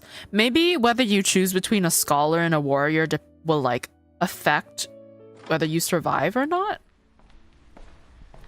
Anyways, what if we... Okay, so first time I grabbed the fireplace poker. What happens if we try to dodge and run? I duck as his sword whistles through the air, missing my head by a hair. My bare feet hit the floor as I bolt for the doorway. But he pivots with terrifying speed and... Ka-shing! Damn, okay. You died. Can't believe the maid killed us as a child. My theory is like, that's not a maid that actually works here. Either someone disguised as a maid or someone who infiltrated the family as a maid. That's my theory anyway. What happens if I pick, like, for example, a scholar? I want to know lots of things like you, Mommy. That's wonderful. Would you like to visit our academy tomorrow? Yes. They love and laughter fill the room. Their smiles as warm and bright as sunlight. Okay, skip. Where did you go? I guess maybe that choice only has an effect later on in the game. Anyways, I'm gonna back away. Wait! Oh, interesting! So, Mom is here. We said we want to be a scholar like Mommy, and she showed up after the maid. Interesting. Where are you, sweetheart? Mommy is here. Mommy! I'm scared. It's all right, sweetheart. I'm here now. Daddy? Go find our son. I'll get her to safety. Be careful. Let's get out of here. Okay. And it's the same thing, she dies. What if I go... What if I... Oh, are you sure you want to quit? No, go to main menu. So if I pick to be a warrior, does that mean I have to fight that guy? Are we gonna watch her get killed by that guy? I think she always ends up dying no matter what. I want to hold a sword like you, Daddy. Fantastic. I'll find the finest swordsmaster and start your training at once. Oh, I can't wait. Love and laughter fill. I'm woken by the acrid scent of smoke. Oh, we're not under the bed this time. Mommy? Daddy? I throw off the covers and jump out of bed. Is it straight up the guy who's trying to kill us? Okay. I see. Interesting. So if you pick the scholar, you have to deal with the maid. If you pick the warrior, you have to deal with this guy. If you choose both, you have to fight them both. Who are you? Grab the fireplace poker. Kill that bitch. Okay, mom is dead. Signet ring is real. We're gonna keep her name, Montclair. I'm just basically skipping until we get to like where we haven't been before. I'm kind of curious as to what happens if we confront the maids. Wonder if this shows up in our abilities later on in the story, like what we choose to specialize in. The problem is it doesn't matter because that fire happened around when she was 6 years old. So she didn't really get much time to learn or to like practice swordsmanship. So, because after that, she wakes up at the orphanage and then she spends the rest of her, like, she grows up at the orphanage learning how to be a governess. So I don't know. I want to see what happens if we confront the maids. Excuse me. Oh, that's actually what she says. I'm the governess who is attending the interview tomorrow. Would you be so kind as to point me toward the library, so I can study how to be a proper person from the capital and meet the standards that you clearly think you know how to judge? Oh, they're flustered. Oh my goodness. We'd better get going. Good day, governess. Well done. It takes courage to lecture the palace staff before you've even been hired. I suspect your interview tomorrow will be far more interesting than the 30 who came before you. My lady. Okay, and I think we've gone to... Well, I mean, we'll just keep asking her for advice. Like, there's no harm in that.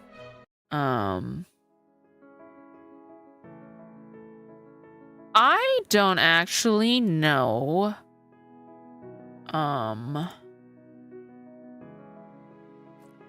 Obviously not because it's lazy. No, I'm gonna stick to my guns and say that because art is fun. Well, I do want to know what the other options do, so... she likes us?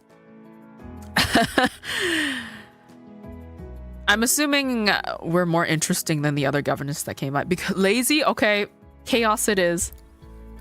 I set up the paint, the brush, and the paper. She does the rest. Easy peasy, and I go snoozy. He looks flabbergasted. You can't be serious. And how do you know I'm not? Because someone with that philosophy would never have reached the interview stage. I think we're gonna get fired, chat. Then why are you questioning me as if I don't know what I'm doing?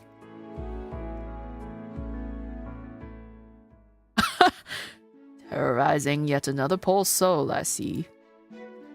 I don't think we have, Whoa! Holy shit, what the fuck? Guys, that thing shot up to 100. Last time it was just a 50. You showed him? God damn, yeah. I guess that's what Narissa's advice was about by not letting him diminish me. I think we've already gone through this. You know what? I actually want to see what happens if we pick this one. What would you like me to teach? Just to see what he says, and then we'll load back. You're not a fan of art? That's all right. I can teach whatever you think is best for the princess. Language, history, math. You're the governess, not me. It's your responsibility to plan lessons and justify why you're teaching them. Okay. And what did that do? That was a 0. Okay, I see. I don't think I can go back to a choice, can I? Oh, I can. Interesting. Okay, we'll keep going with because I'm lazy. All right. Have I gone through this? You must be the governess. Yes, yes, yes. We've gone through. Okay. Let's see. The last time I said yes, I hope so. And I think that brought me up to a 50. So one of these options must bring me to 100 somewhere. I'm not a fortune teller, or no, because the crown prince must stay single. Just because this sounds like so much fun, I'm gonna pick this one. Of course not. Oh, for context for anyone who wasn't watching before, Lucian is basically asking us if we, what was it? If we hope that Max and Victoria will have a happy marriage. I just realized that, like, as I'm skipping to do all these other options, people might not have the context, but like, yeah, he basically asked, do you think they'll be happy together? I rather hope their engagement falls apart. It might give me a chance with the crown prince. You can't be serious. That's what the crown prince said too. I like you. You're funny. Bro, no way. Is that's the 100 option too? Oh my god. Wow. Who thought that winning over these men would just be girl bossing? Okay, I want to see what the fortune teller option does. Let me just look into my crystal ball. I'm sorry, it says the answer is inconclusive. What? You asked me a question only time can answer. I'm not a fortune teller, so I asked my imaginary crystal ball. Very funny.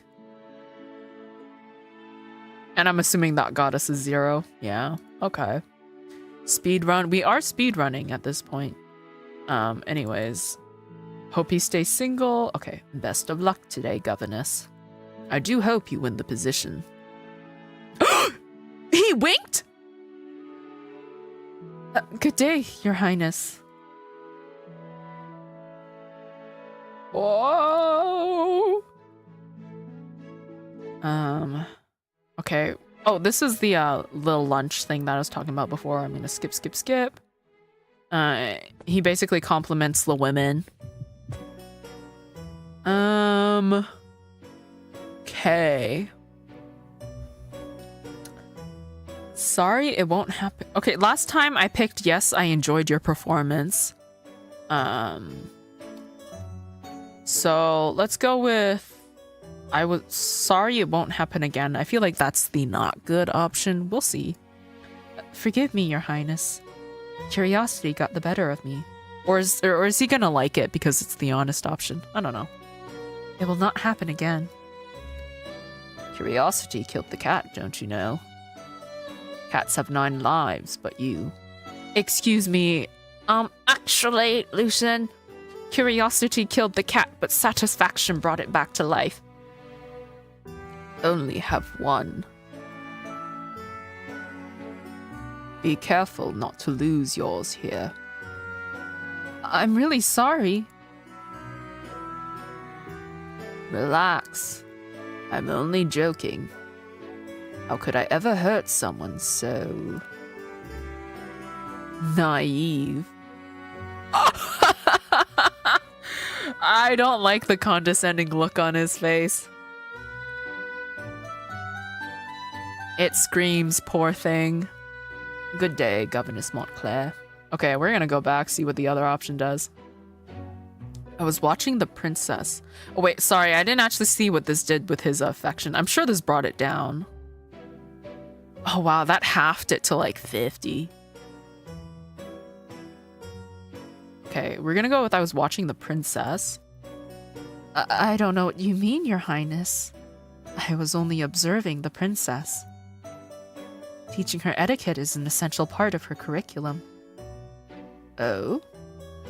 I'm halfway across the glass house. That's a curious way to teach a pupil. If you're going to lie, at least make it convincing. Though I hope you took a good look at me, because it was your last. Okay, that was not a great option either. I think that also brought him down to 50. Okay, interesting.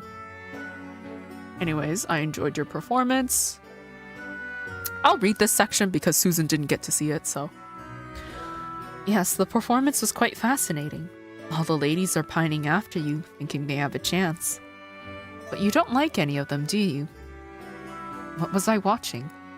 A comedy? A tragedy? Or a tragicomedy? You seem to have mistaken the palace for a circus. Honestly, it doesn't seem like there's much of a difference at this point. With all the plastered clown smiles and fake laughter.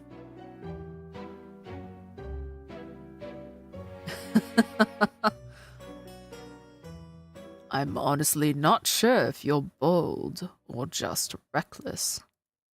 Either way, it's highly entertaining. I shall allow you this indulgence. But should there be a next? He slowly tilts my chin upward with a single finger. I won't be so forgiving.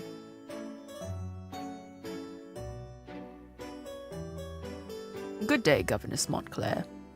You know what? I just realized we also didn't get to see the shuffle thing. Let me go back a bit. So basically you're watching him, and then he realizes you're watching him, and you hide, but he just comes closer and sits next to you. It's just funny to see him slide. He sits down next to me and rests his arm on the back of the bench. His fingers brush my shoulder as they pass. He moves a little closer and I back away. Now my side is pressed against the rose bush, its thorns pricking through my blouse. The sweet scent of roses overwhelms my senses, making me dizzy.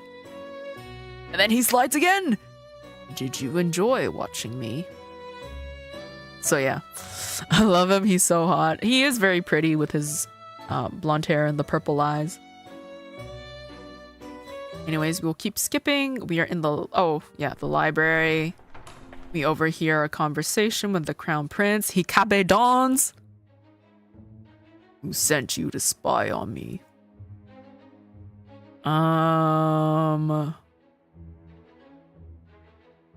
Obviously the good option is the bottom one. Oh, sorry, Susan. Did you wanna Here you go.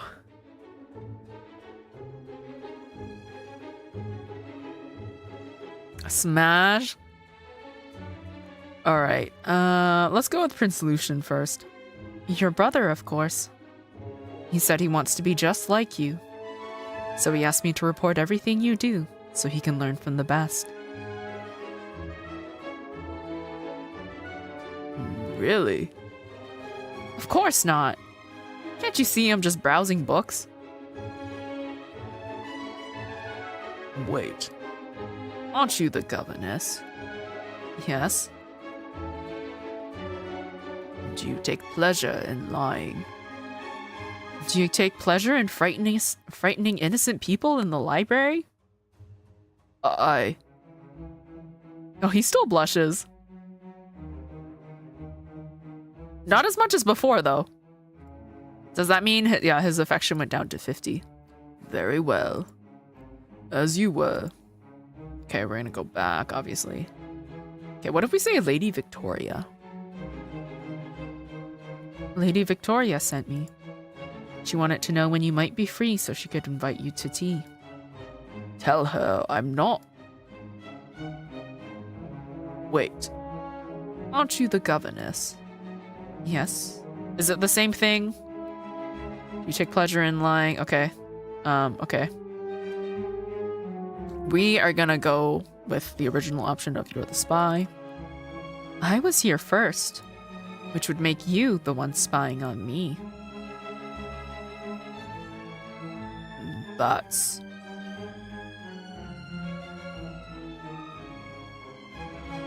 Governess?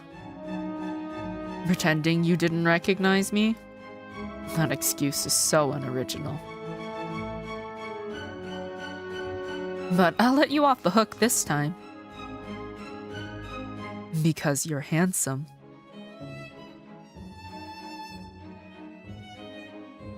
I'm engaged. Doesn't make you any less handsome. He's so cute! Look at him!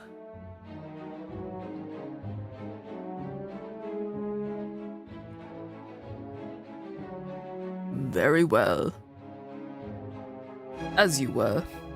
He's such a sweetheart, I love him.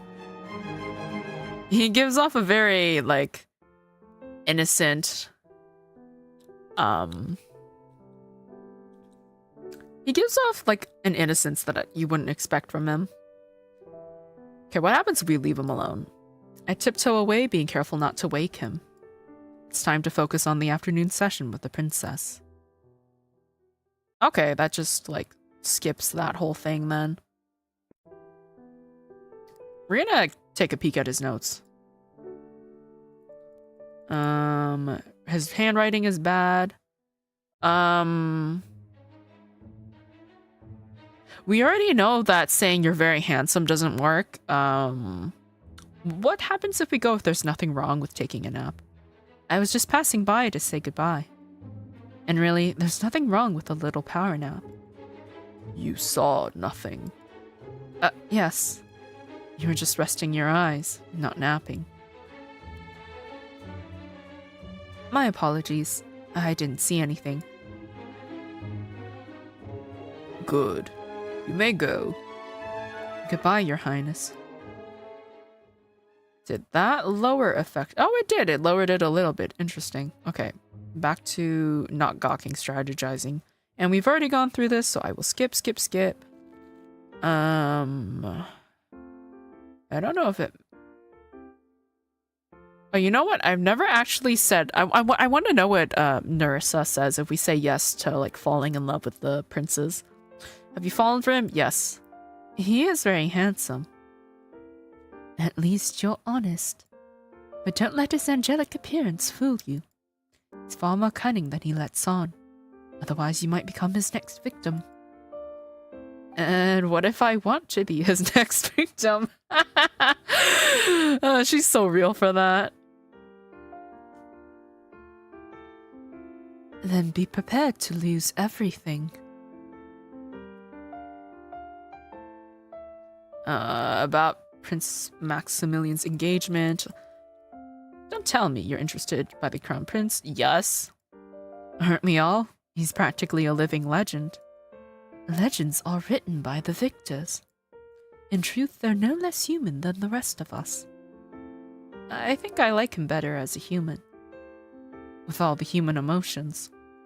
Joy, sorrow, desire, lust. You'd better be careful. Human or not, he's an Imperial. He could end your life with a word. And so could his fiancée.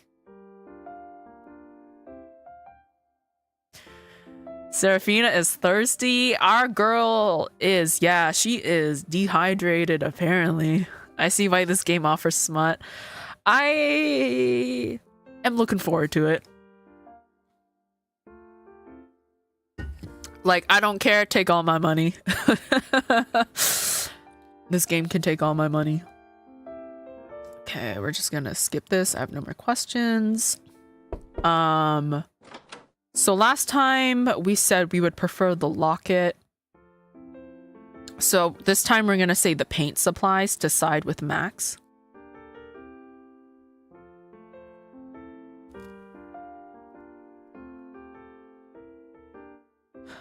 I also don't know if people need context for this, but basically it's Amelia's birthday. They each give her a different gift and they ask you which one you would prefer if you got them.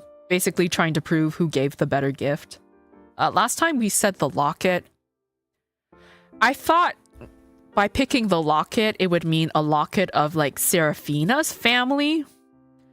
But like the conversation implied that you would get a locket of the Imperial family. So like the three of them. So that was kind of strange. But yeah, this time we're going to go with the paint set because that is Max's gift to Amelia. Someone must... I can't English. What a present. I know, right? I mean, Seraphina, when you pick the locket option, she basically says she would like charge people money to look at the picture in the locket of the Imperial family and like become rich off of that. A paint set, how cute, after he questioned our art activity. Exactly. she like even calls him out on it. Like, what is it? Happy birthday. She unwraps it to reveal paints, sable hair brushes, and expensive pigments. So you've changed your mind about the importance of art lessons. Maybe. Oh, I love these colors. Amelia squeals as she sifts through her new treasure, but yeah, she does call him out on it. And then, oh my god, yeah, and like the cutest thing ever is Amelia has a nickname for Lucian. Happy birthday, Amelia. Thanks, Lulu. Lulu! She calls him Lulu! Oh, it's just, the cute aggression. The cute aggression for Amelia is just like, ugh. Anyways, back to picking a gift, the paint supplies. Someone once expressed concern about my teaching methods, and now he seems to have had a change of heart. Which means I may be able to convince him to join my art class. Oh my god, he's blushing. Do you think we could like trick him into becoming our model for a painting?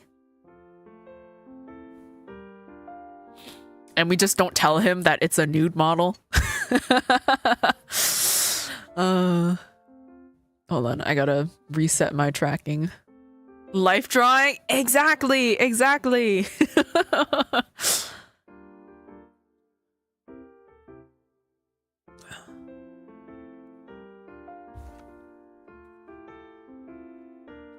Okay.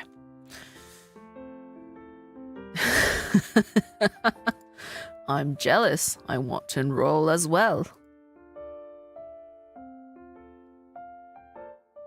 Of course, the more the merrier. Radio Moose Marble Denarian life drawing session. Oh my god. And our subject is Maximilian and Lucian.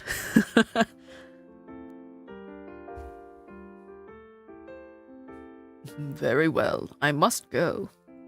I will see you and Amelia at the dinner this evening. Bye, Maximilian. All right. I need to get going. See you all tonight. Bye, Lucian. Goodbye, your highnesses. I thought you were planning to be late for court again. Who says I'm heading to court? Since you consider yourself an art connoisseur now, I'm on my way to commission a grand family portrait just for you. It'll be perfect for your study. Spare me the trouble. Keep it for yourself. Chuckle at their light-hearted siblings sparring as their voices fade down the hallway. Basically, Amelia says well, you know what? I'll just read it. It doesn't take me that long anyway. Fuck it. It's only 11 p.m. right now. And since I know where the demo ends, I don't mind reading again. I do it for you, Susan. I look back at Amelia, who's now gazing at the portrait and the locket. What's the matter, princess? The portrait is missing Papa. I haven't seen him in such a long time. Ah, Emperor Alaric. The elusive Ravensburg sovereign. In the months that I've served as Amelia's governess, I haven't seen the Emperor even once. If he can't come to us, perhaps we could go to him instead. Go to Papa? You could even bring him a small gift. A gift? Like what?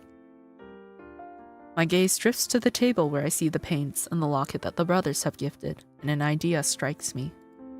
I know. I lean closer and lower my voice conspiratorially. Something very special.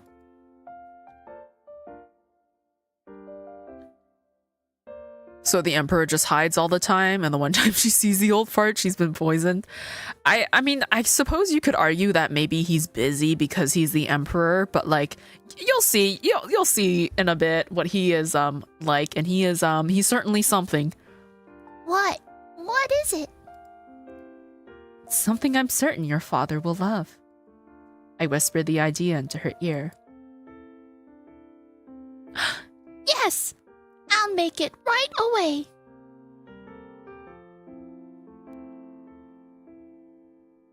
We head down the long corridor towards the Emperor's chambers. Amelia skips ahead, her excitement evident. My heart pounds with a mix of trepidation and anticipation at the prospect of meeting the Emperor. What is he like? She's so cute, my maternal instincts. Right? She's such a little bean. I love her. Princess Amelia would like to see His Majesty.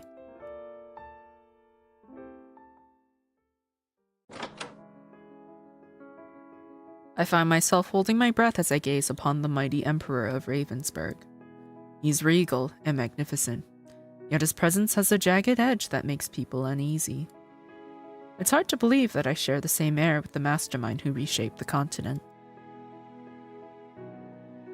The movement in the corner of my eye catches my attention. It's Nerissa.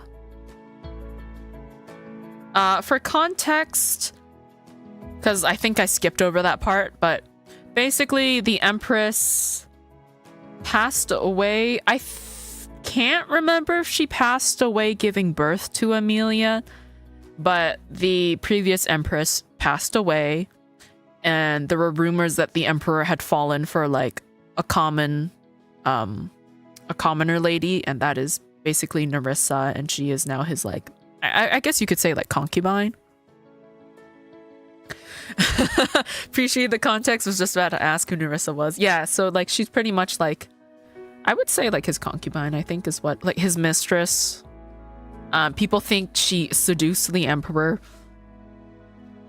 But she seems really nice so far. Like I like Nerissa a lot. The king likes him young. People were speculating that like he liked Nerissa long before maybe not long before, but like at least before the Empress died. But, you know, we'll never know for sure. I beam at her, and she returns the greeting with a small nod. Amelia lets out a small gasp of joy and skips forward, her skirts fluttering as she heads straight for her father. Papa! Oh! And the ads have started. Okay, I need to pee, so that's fine. I'm gonna go to the bathroom. I've been, like, guzzling water to make sure I don't have a dry throat. I will be back.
Okay, I am back. At least you've been hydrating, Yippee. That's true. Like, I don't think, honestly, I drink enough water. Like, I probably don't. Like, I can't remember what the daily recommended amount is, but I definitely don't reach it.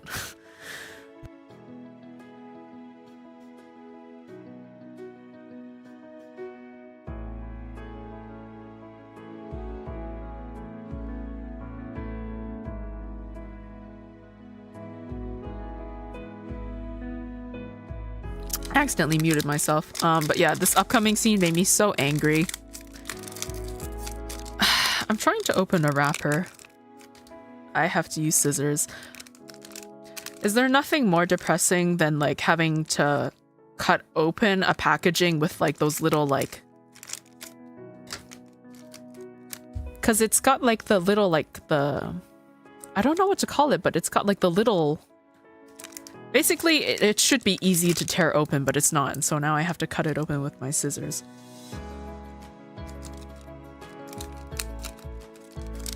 I'm gonna take a bite of my Madeline. Delicious. All right.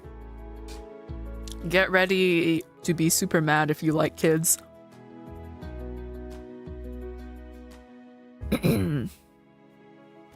Papa, What is it, Amelia? I made you something. Look at that, guys. Eagerly, she holds out her painting to him. Like, you've got Papa, you've got Max, Lucian, and then you got Amelia, and they're like, the sun is shining. Crumbs in your bed is pretty depressing. That's true. Also, hi, honey. But luckily, I don't eat in bed, so I don't have to worry about crumbs.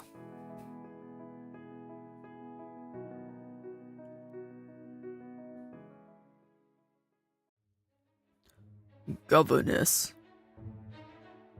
Yes, Your Majesty. Was it your idea to bring Amelia here today?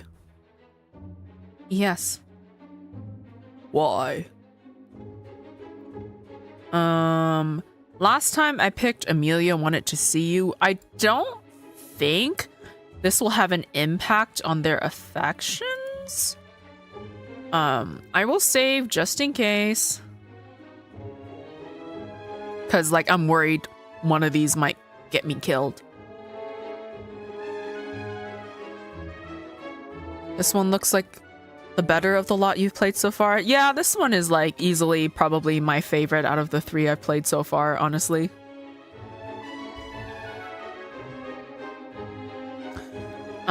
So I'm gonna see what I wanted to meet you will do.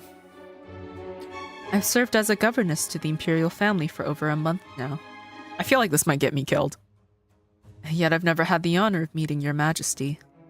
Night all. Have a good night, Zero. Thank you again for the raid. I don't think that option lowered any affection, so I thought I ought to introduce myself. If I wanted an introduction, I would have summoned you myself. Yet you decide to interrupt my busy schedule today using Amelia as an excuse. It is apparent that you are unaware of the basic rules of etiquette. And this painting... Okay, I think this is where it converges back to like the same dialogue. So I'm gonna go back and I'm gonna pick, I wanted to see Lady Nerissa. I'm curious as to how he'll respond. Maybe he'll be like, if you wanted to see her, you wouldn't have had to like, you know, bother me about it. In truth, I wanted to see Lady Nerissa. She's the most... Whoa! She's the most beautiful woman I have ever laid my eyes upon. A Yuri route?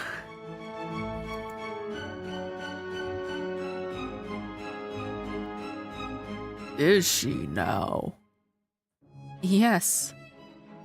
I've paced the gardens day in and day out, hoping to meet her again. But she hasn't appeared lately. Hey, yo, secret route? My copium right now? So I thought perhaps I might find her in your chambers. And I was right.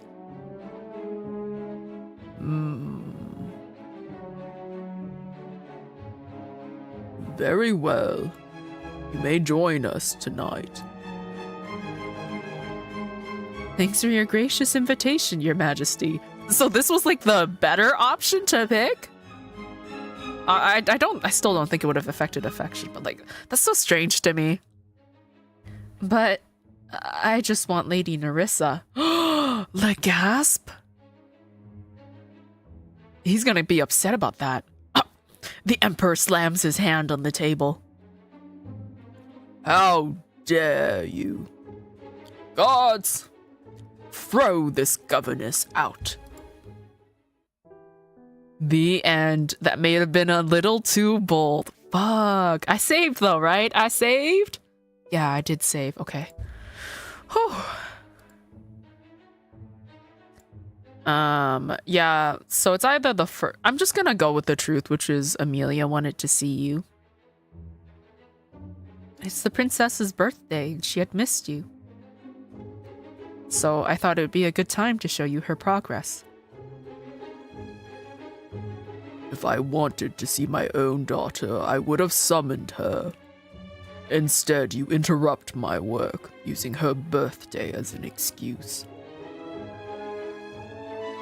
And this painting. Maximilian had mastered swordsmanship by the age of 8. Lucian debated philosophers by the age of 9. She still has far to go before she reaches the level of refinement expected of an imperial princess. Is it not good? It's acceptable. For a common child. If that's the future you envision for yourself. So, you are the result of my son's decisions. I had questioned their choice. Your background is unremarkable. Unfortunately, the slipper hits me, Susan. Oh, I thought it would hit him. No, it hits me. Oh. You'll have to redeem the viewer attacks if you want to throw something at him.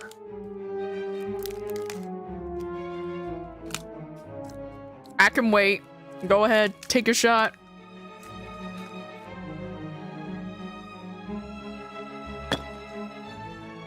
Hell yeah, you got him good. Straight to jail.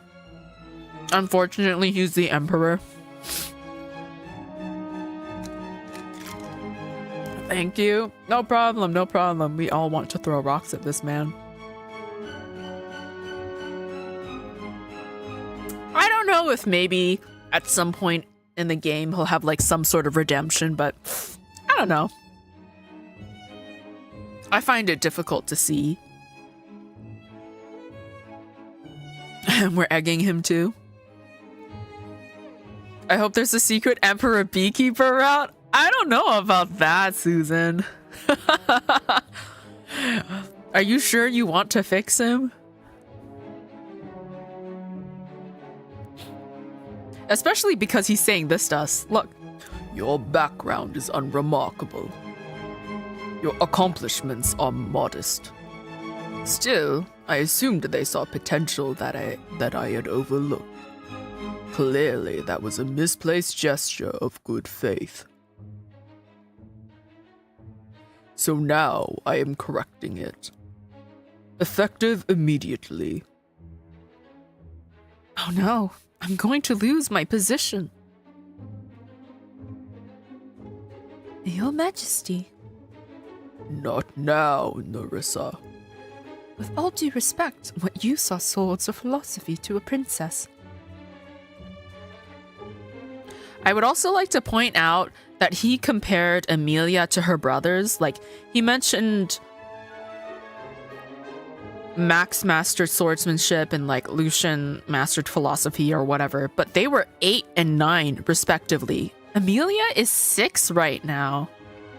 She is only 6, my guy. I do not, but I would be so amused. I think it would be funny for like an emperor route, but like, yeah, I don't know. He's just so like, this interaction with him is just like made me dislike him so much. He's well past Beekeeper. I don't know if there would be a tier above Beekeeper. What would be after that? her role isn't to compete with your sons. It's to secure alliances through marriage. To be charming. To be beloved. Is this a masterpiece? No. But it demonstrates a strong sense of family loyalty. Isn't that the most important quality you want in your children? Fisherman? You know what? I can see that. Reminds me of Skelliger from Witcher 3 a little bit. Wondering if us picking the scholar route puts us a little closer to Lucian and warrior puts us a little closer to Max. You know what? You could be right about that, you know? I could see that happening. That makes sense. She offers him a cup of tea. Please, take a break, Your Majesty. You've had a long morning. There's no need to dwell on a child's painting. The princess is still young, and I trust the governess now understands exactly what is expected of her. As the Emperor takes a sip of the tea, she glares at me. Her message is unmistakable. Go. Now. I take Amelia's hand and hurry out of the room and away from the Emperor's gaze as quickly as her little legs can carry her.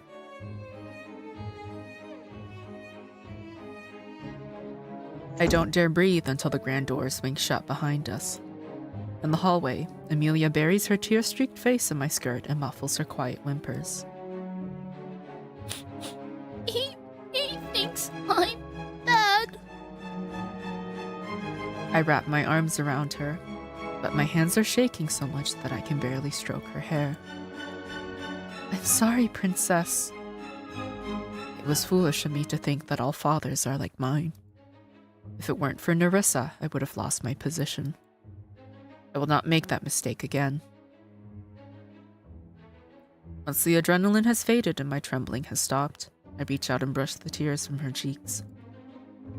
Come now, little princess. Let's get you cleaned up and get you looking your best for the birthday banquet this evening. Poor Angel, I know, right? She just wants to be loved by her dad. And he obviously does not view his children as, you know, children. I think anyone over 60 that's hot is now called a gray wolf. Is it? Then what about a silver fox? What about that?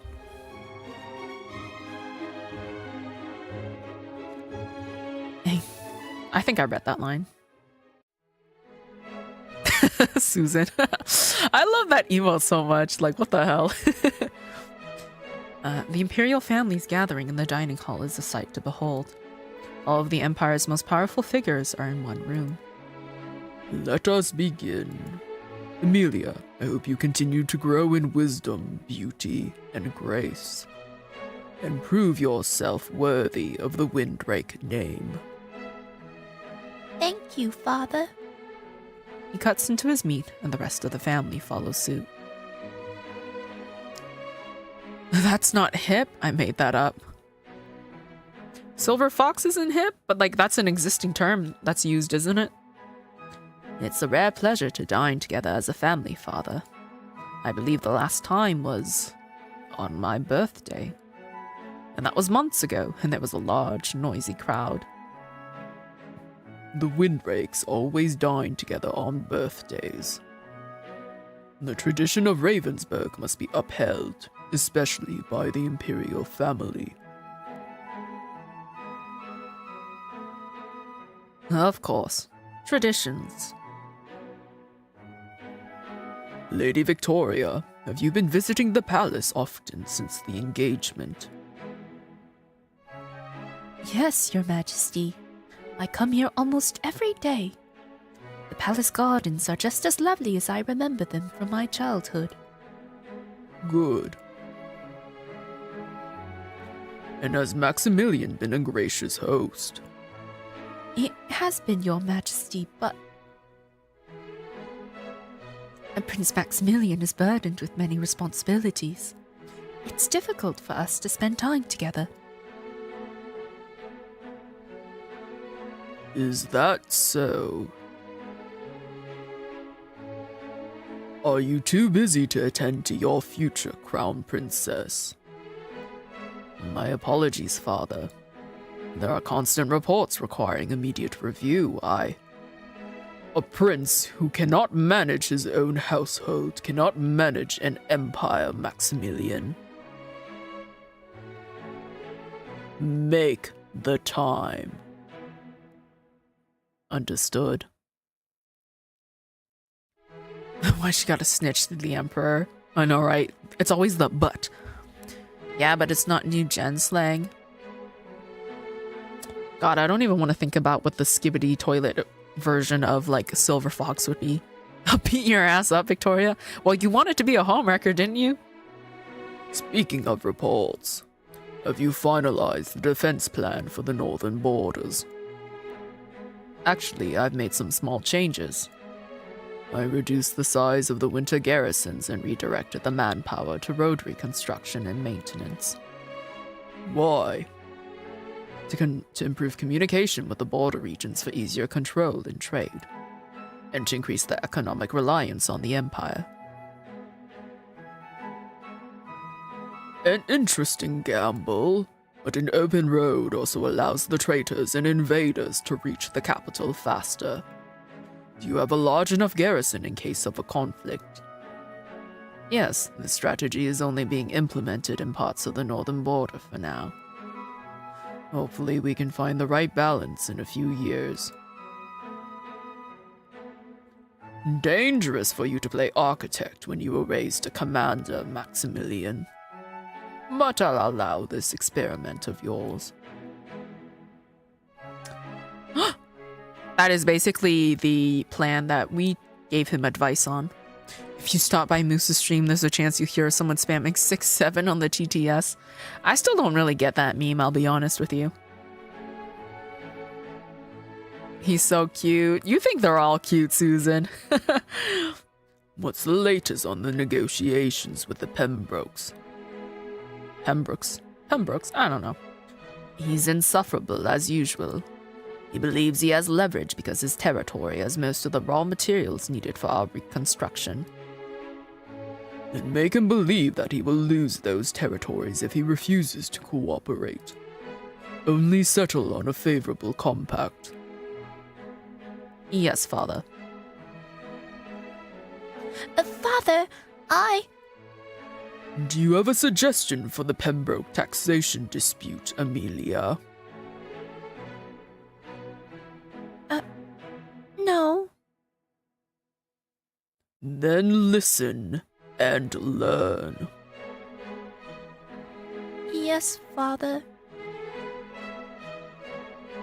You know, the last time we stayed quiet, I want to see what happens if we speak up and defend. I think we might die, so I'm gonna save, because I think anything to do with the Emperor is just gonna get me fucking killed, but we are gonna speak up this time. So mean, it's her birthday. I know, right? She's turning 6, guys. 6-7 comes from a song, I think. I think so too. I think I heard about that. He'll probably execute us. I know, right? But we're gonna do it anyway, because fuck him. Your Majesty. God, the way everyone turned to look at me. Amelia's far too young to have an opinion on matters like taxation. He's gonna probably do that thing where he's like, when I came out of the womb, I was already creating policies for the kingdom. And like, shut the fuck up! I hate it when they do that, where it's like, when I was your age, I was doing XYZ. Well, okay, well, that was you, that's not me. All she wanted was a moment of your attention on her birthday. I noticed the princes shaking their heads frantically, urging me to stop. Surely you could grant her that much. Governess, are you a father?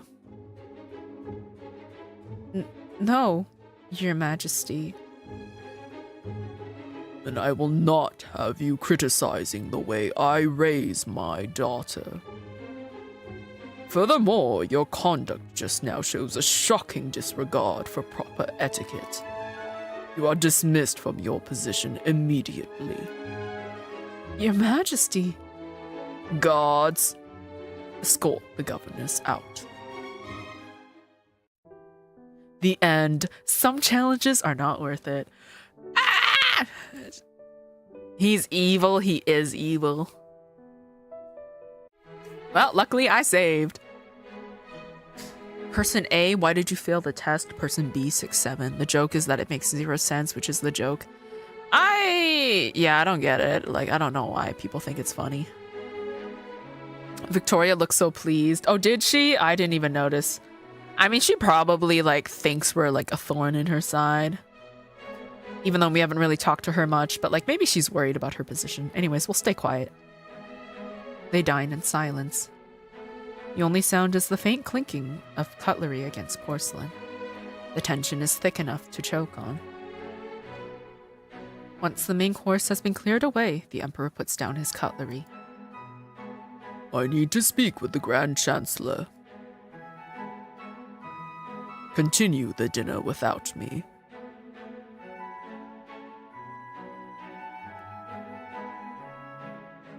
He exits without another look as the doors gently shut behind him. The moment he leaves, the tension snaps like a cut wire. Honestly, the man has a remarkable talent for turning fine wine into vinegar. Be respectful, Lucien. I am being respectful. I waited until the door was closed. Surely you agree, Victoria. His Majesty has been nothing but gracious to me. Oh yes, we all saw that. I'd wager he'll treat his future Rosemore daughter better than his own. Lucian, that was uncalled for. And you're distressing Amelia. She rises gracefully and takes a large velvet box from her maid and steps to Amelia's side. Happy birthday, my dear princess. I have made something special for you. The rubies match your eyes, and the diamond is blessed by the high priest. I think she did poison her. Potentially, I wouldn't be surprised. You know, it's not like... I'm trying to think where else I've seen a poison crown, but anytime I think of a poison crown, I think of that one scene from Ella Enchanted. That's like the only scene I can think of off the top of my head about with like someone poisons a crown. Victoria, you villain, she looks evil. I mean, I wouldn't be surprised. We don't really know too much about Victoria yet, though. I heard that too. Memes have become so complicated nowadays. At this rate, it's becoming an entirely new language. I mean, that's why they're having courses to study memes. Oh no, not the King Joffrey assassination in Game of Thrones. I haven't seen Game of Thrones, so I won't get that reference. It is as radiant as you are. It's so pretty. Can I wear it now? Absolutely. She places it gently on Amelia's head. There. It fits perfectly.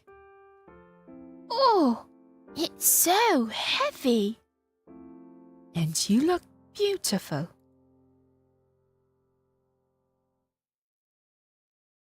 You've always had a weakness for shiny things, Victoria.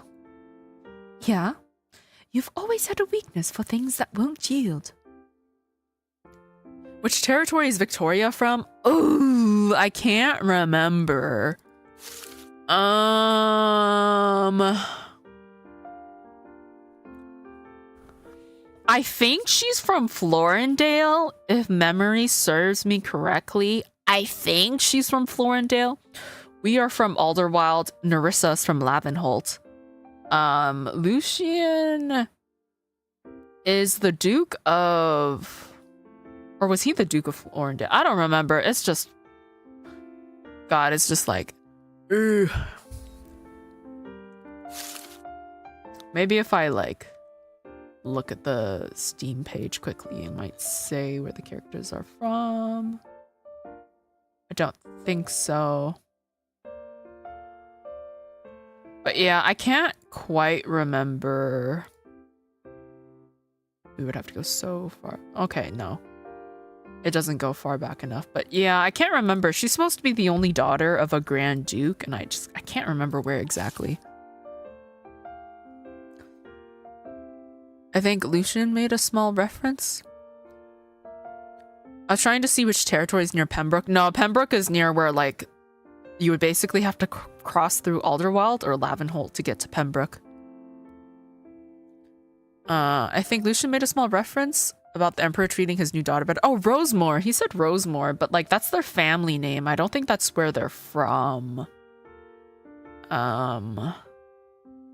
Maybe you could argue that Rosemore sounds like could be Florendale.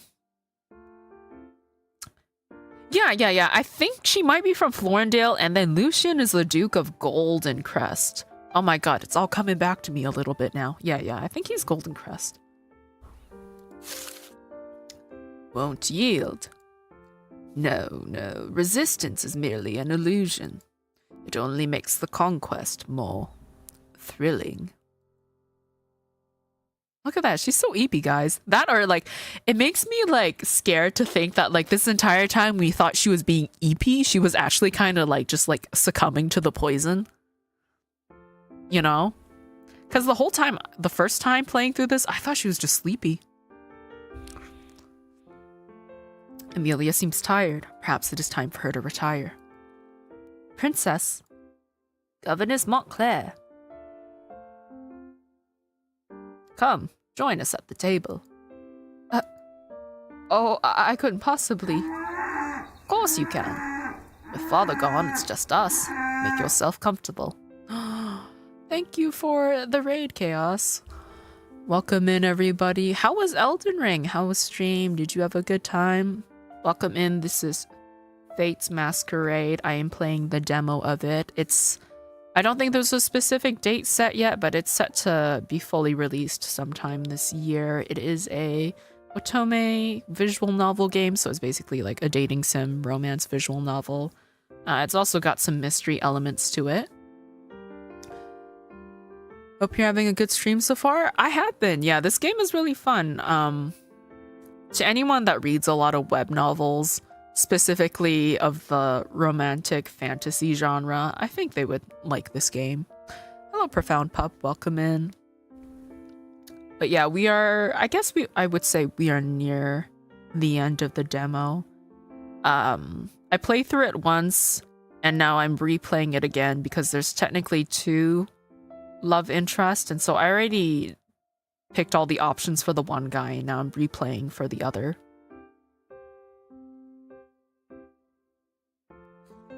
But if I had to quickly summarize, basically, as a child, there's a fire, you lose your family, you wake up in an orphanage, you don't really have any memories of your childhood.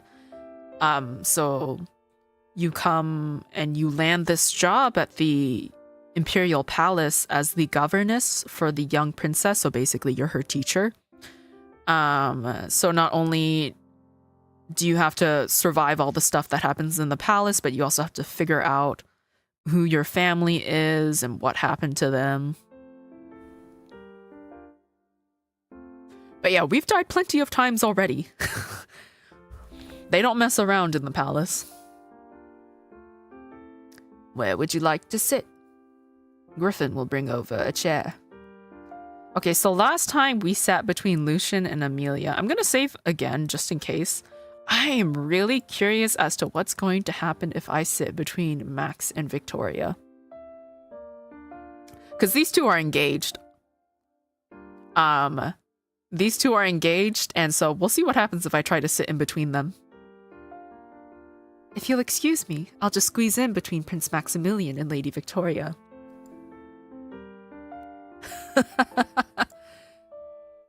Who do you think you are? How dare you try to sit between the Crown Prince and me? I come with good intentions, my lady. Prince Maximilian. Prince Maximilian looks rather uncomfortable next to you. Oh my god, shots fired. To say that? Can you imagine you're engaged to this man and someone says this to you? I thought I might serve as a human buffer. I must say, brother, this governess may be the best hire we've made in years. Watch your tongue, Lucian. Oh my god, I actually get to sit next between them. She's so pissed at me, though. She looks so mad. Homewrecker, this is the path we've chosen. Oh dear. Can I just say that chicken looks good, though? Who are you to be telling off Lucian in his home? Exactly. The room suddenly feels too hot. But it's too late to change my mind now. So, has the Imperial Palace lived up to your expectations? The books I've read barely do it justice. Did that... Okay, yeah. Affection is still up. The food is wonderful, the rooms are comfortable, and the palace grounds are breathtaking. Each day brings a new adventure as I discover hidden corners of the gardens. Excellent, but have you discovered any hidden passageways yet? Hidden passageways? Of course. No palace would be complete without secret tunnels. The hiding in plain sight.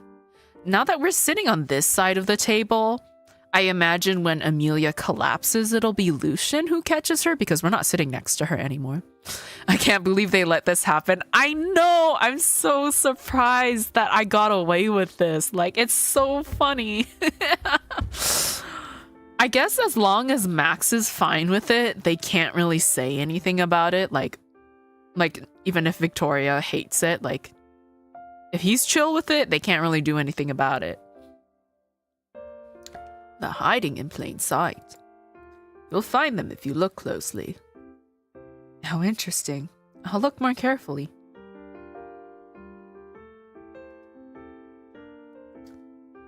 Your northern accent. Where are you from? Alderwild, Your Highness. Ah, Alderwild. The high mountains of the Empire. Yes, it couldn't be more different from the capital. Then what made you decide to take a position in the capital? I don't think any of these options will get me killed, but it will affect affection, so I'm not gonna save because I can just roll back. So when I first played, I told the truth. I said I'm looking for my past. The funny option is the middle one. I want to see what happens if I pick it. People in the capital are more attractive. I heard that the people here in the capital are very handsome.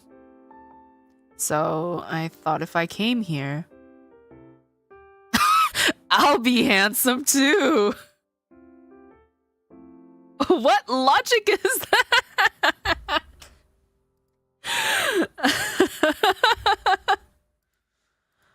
You're plenty good looking yourself. I doubt the capital has much improvement to offer. Regardless of your reasons, we're happy to have you as our governess. Okay. Did that affect affection? Okay, that didn't seem to do anything. Okay, what if I go back?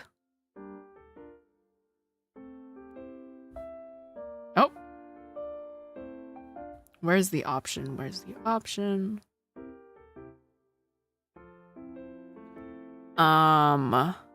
So that didn't lower anything. I'm looking for my past. I think that raised affection. It didn't at least bring it down. So I'm gonna see what happens if I say I want more money. Being a governess to an earl is respectable. Being a governess to the imperial family? Respectable and rich. Why not both? Why not indeed? Okay, regardless of your reasons.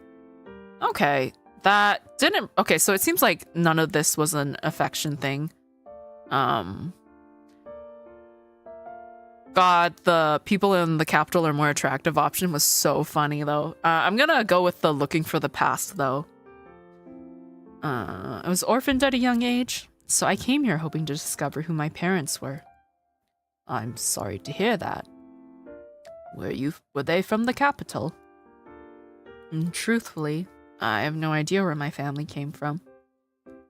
Is there anything we can do to help? That's kind of you, Your Highness.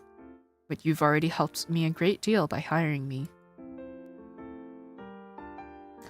Okay, and then we're back to the main branch. I don't think... Okay, so this one actually raised it, but the other ones just did nothing. I'm surprised neither of the other two, didn't, deduct affection. Sounded like she backpedaled mid-conversation a little bit, but it was so funny. Regardless of your reasons, we're happy to have you as our governess. Aldwild. You know, I've never been there myself. Have you been there, Max? Don't call me Max.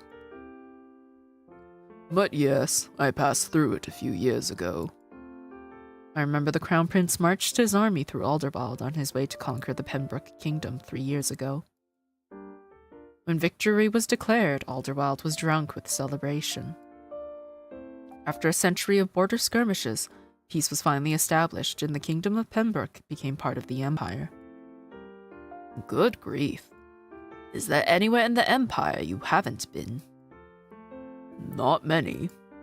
So then, what's the most beautiful place you've ever seen? Drakenberg, the capital. Really? Nothing beats a place like home. I'm the opposite. If I had the time, I would travel all across the Empire. I suppose I wouldn't mind traveling a bit, once things are more stable. Governess Montclair, what kind of hero would you rather travel with? A mysterious rogue, or a brave knight? Last time we picked the rogue, which was the Lucian option. I know that this middle option is just gonna deduct affection from both of them, so I'm just gonna pick it first and see what they say. Any, as long as he's good looking. It doesn't matter if he's a rogue or a knight. Give me a man with a handsome face and a muscular body, and I'll be perfectly content.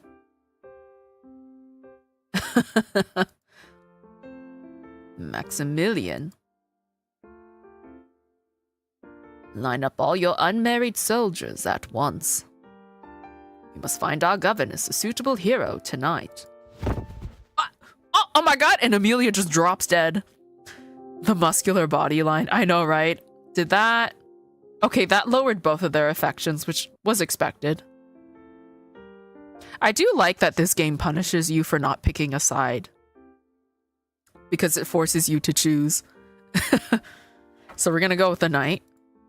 That one is easy. A knight comes with a sword, a purse of coins, and a horse. Very practical for traveling. How predictable. Oh, come on. Did you really expect any girl to turn down the chance to snuggle against the steel breastplate of a knight? Sturdy, solid, unyielding. Oh, he's blushing! Bro is so flustered. She's so thirsty. I love her. My mistake. I should have seen that answer coming. And then Amelia drops. Princess? I kneel down and cradle her small body in my arms. Princess? I'm pretty sure that kept his, affection still up. Wake up! Her skin is cold and her body is limp. What's wrong? I don't know. Physician, now. Yes, at once, Your Highness. So it's gonna be pretty much the same here, so I'm just gonna skip. Because this will be the same, this will be the same. We're just gonna tell her straight up that the princess is poisoned. Look at Victoria's evil face. Did she make an evil face? Like in the dining table? Oh, wow. Okay, there's a limit to how far back I can go. Interesting. Her side eye. Maybe she just always looks evil. When Amelia passed out. All right, hold on.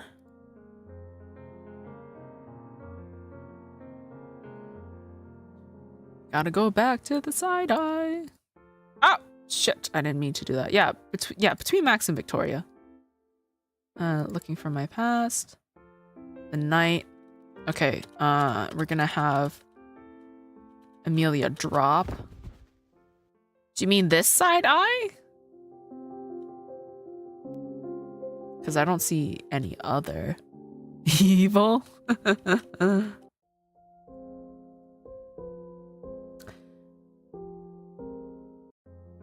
I'm just curious as to what their intention is with poisoning the princess, because what would they gain out of that, you know? Okay, we're gonna just straight up tell her that the princess is poisoned. The princess has been poisoned. I'm helping to look for a cure. Now, that is urgent. I don't think that affected affection. But basically, yeah, she'll tell us that there's books that exist, but they're in a room that we can't access unless one of the princes takes us there. And we're gonna pick Max. And then that will be the end of the demo. Maybe she thinks it weakens the Empire, potentially. Like she has a secret plot. I wouldn't be surprised. There's so many ways this could like go. The demo may be over, but the dance has only just begun. I can't wait for the game to come out. I need to play it. I need to know what happens. And I need to know about the spice. Okay, but that was Fate's Masquerade. I really enjoyed this game. I think it's a lot of fun. I'm actually gonna go, I didn't do it earlier. I'm gonna go wishlist it right now so I don't forget. Add to my wish list.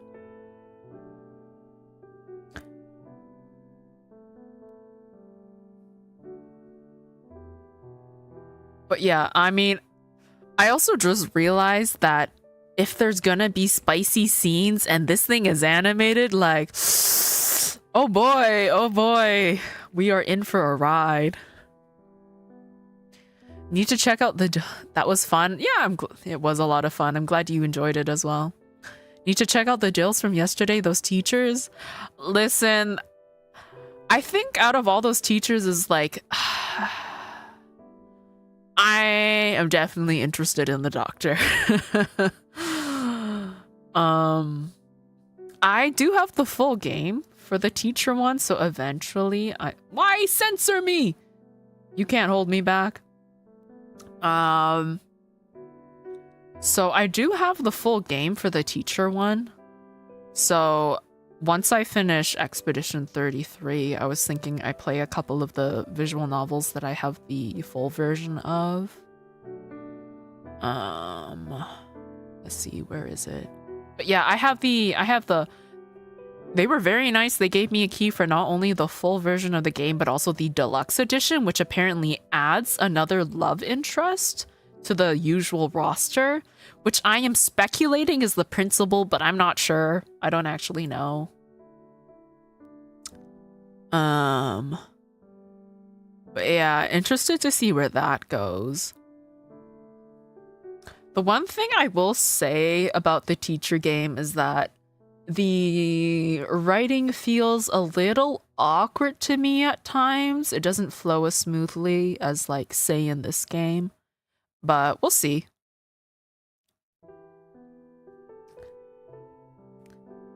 I'll need to buy it ASAP.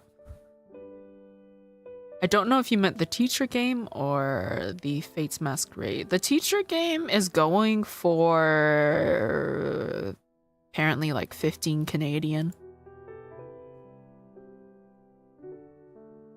So I'm not sure if maybe you would want to wait until the next Steam sale, which would be, what is it?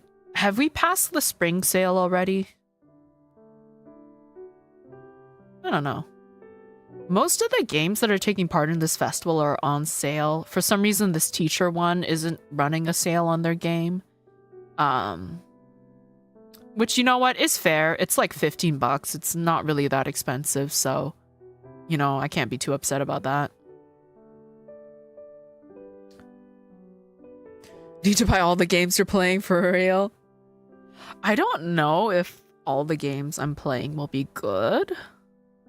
Because, like, I'm expecting maybe one or two to be not as great. Tomorrow's is a game called Chrysanthemum. I don't know too much about it. I don't know if I'll like it. I do know that it's, like, it's got some, like, kind of, like, mystery vibes. Cue to me not being able to spell chrysanthemum. It's such a difficult word to spell. Chrysanthemum. I don't know who the romanceable characters are.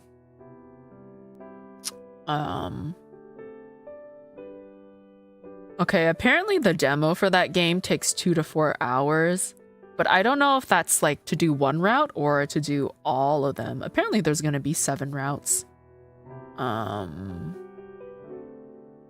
So like the full version of the game is expected to take like 30 to 50 hours, which is a lot of reading.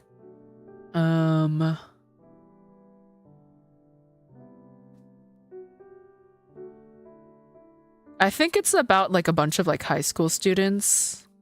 What is the summary? You find yourself at a secluded school on Libertas Island, a place built exclusively for anomalies, humans with extraordinary abilities.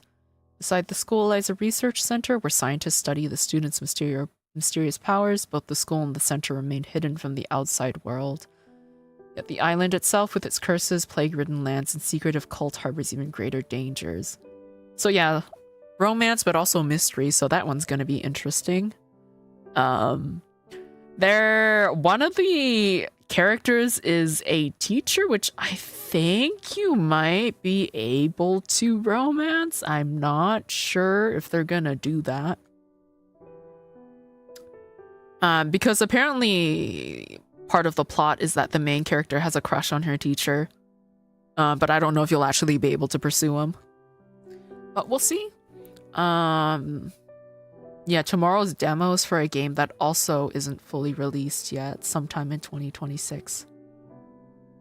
I don't think it is voice acted, so unfortunately I will have to read everything, and you're gonna have to put up with me figuring out how to do like 10 different men voices. But yeah, we'll just leave it there. What is it? We are running at almost 4 hours. But yeah, today's game was really fun. I enjoyed it a lot. If you enjoyed it, please wishlist.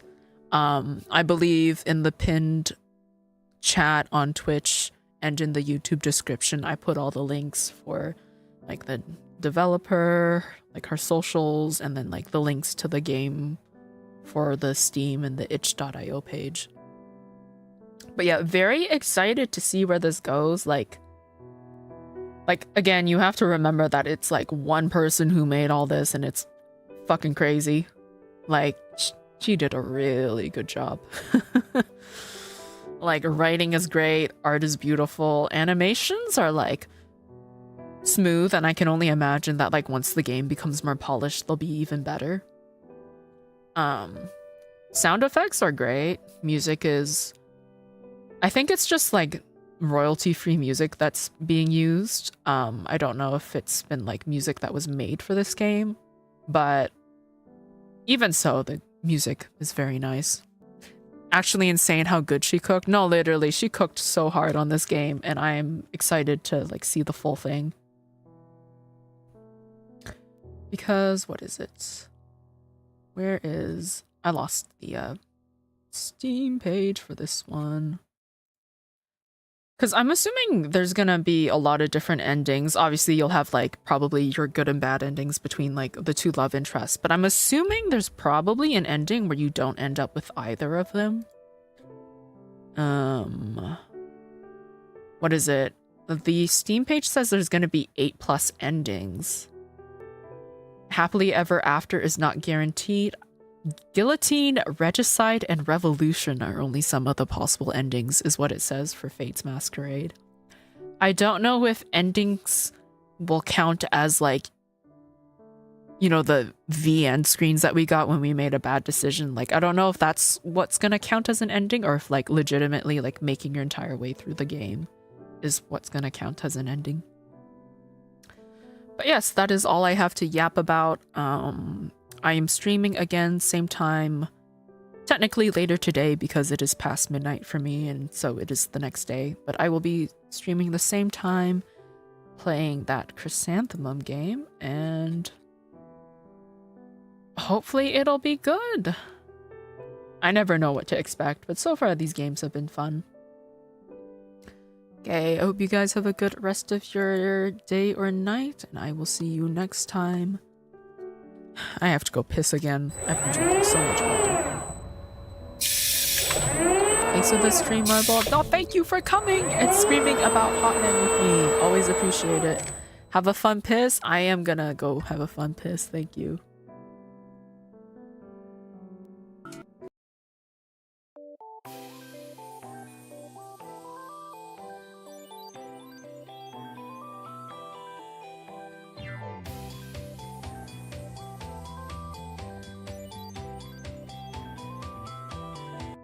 I just realized I never realized if I was gonna raid somebody.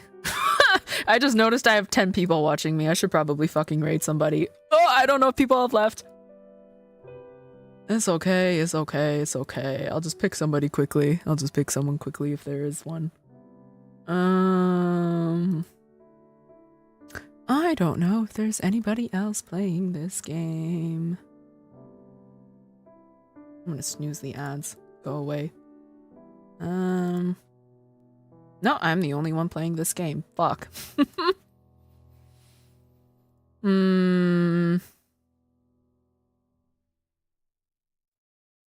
Okay, I am part of a Twitch team. What are the people playing?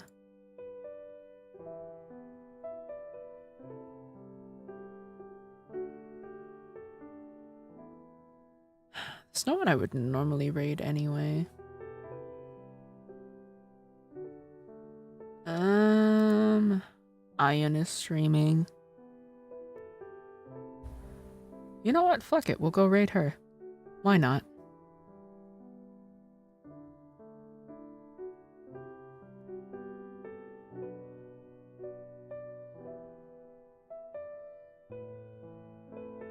Okay.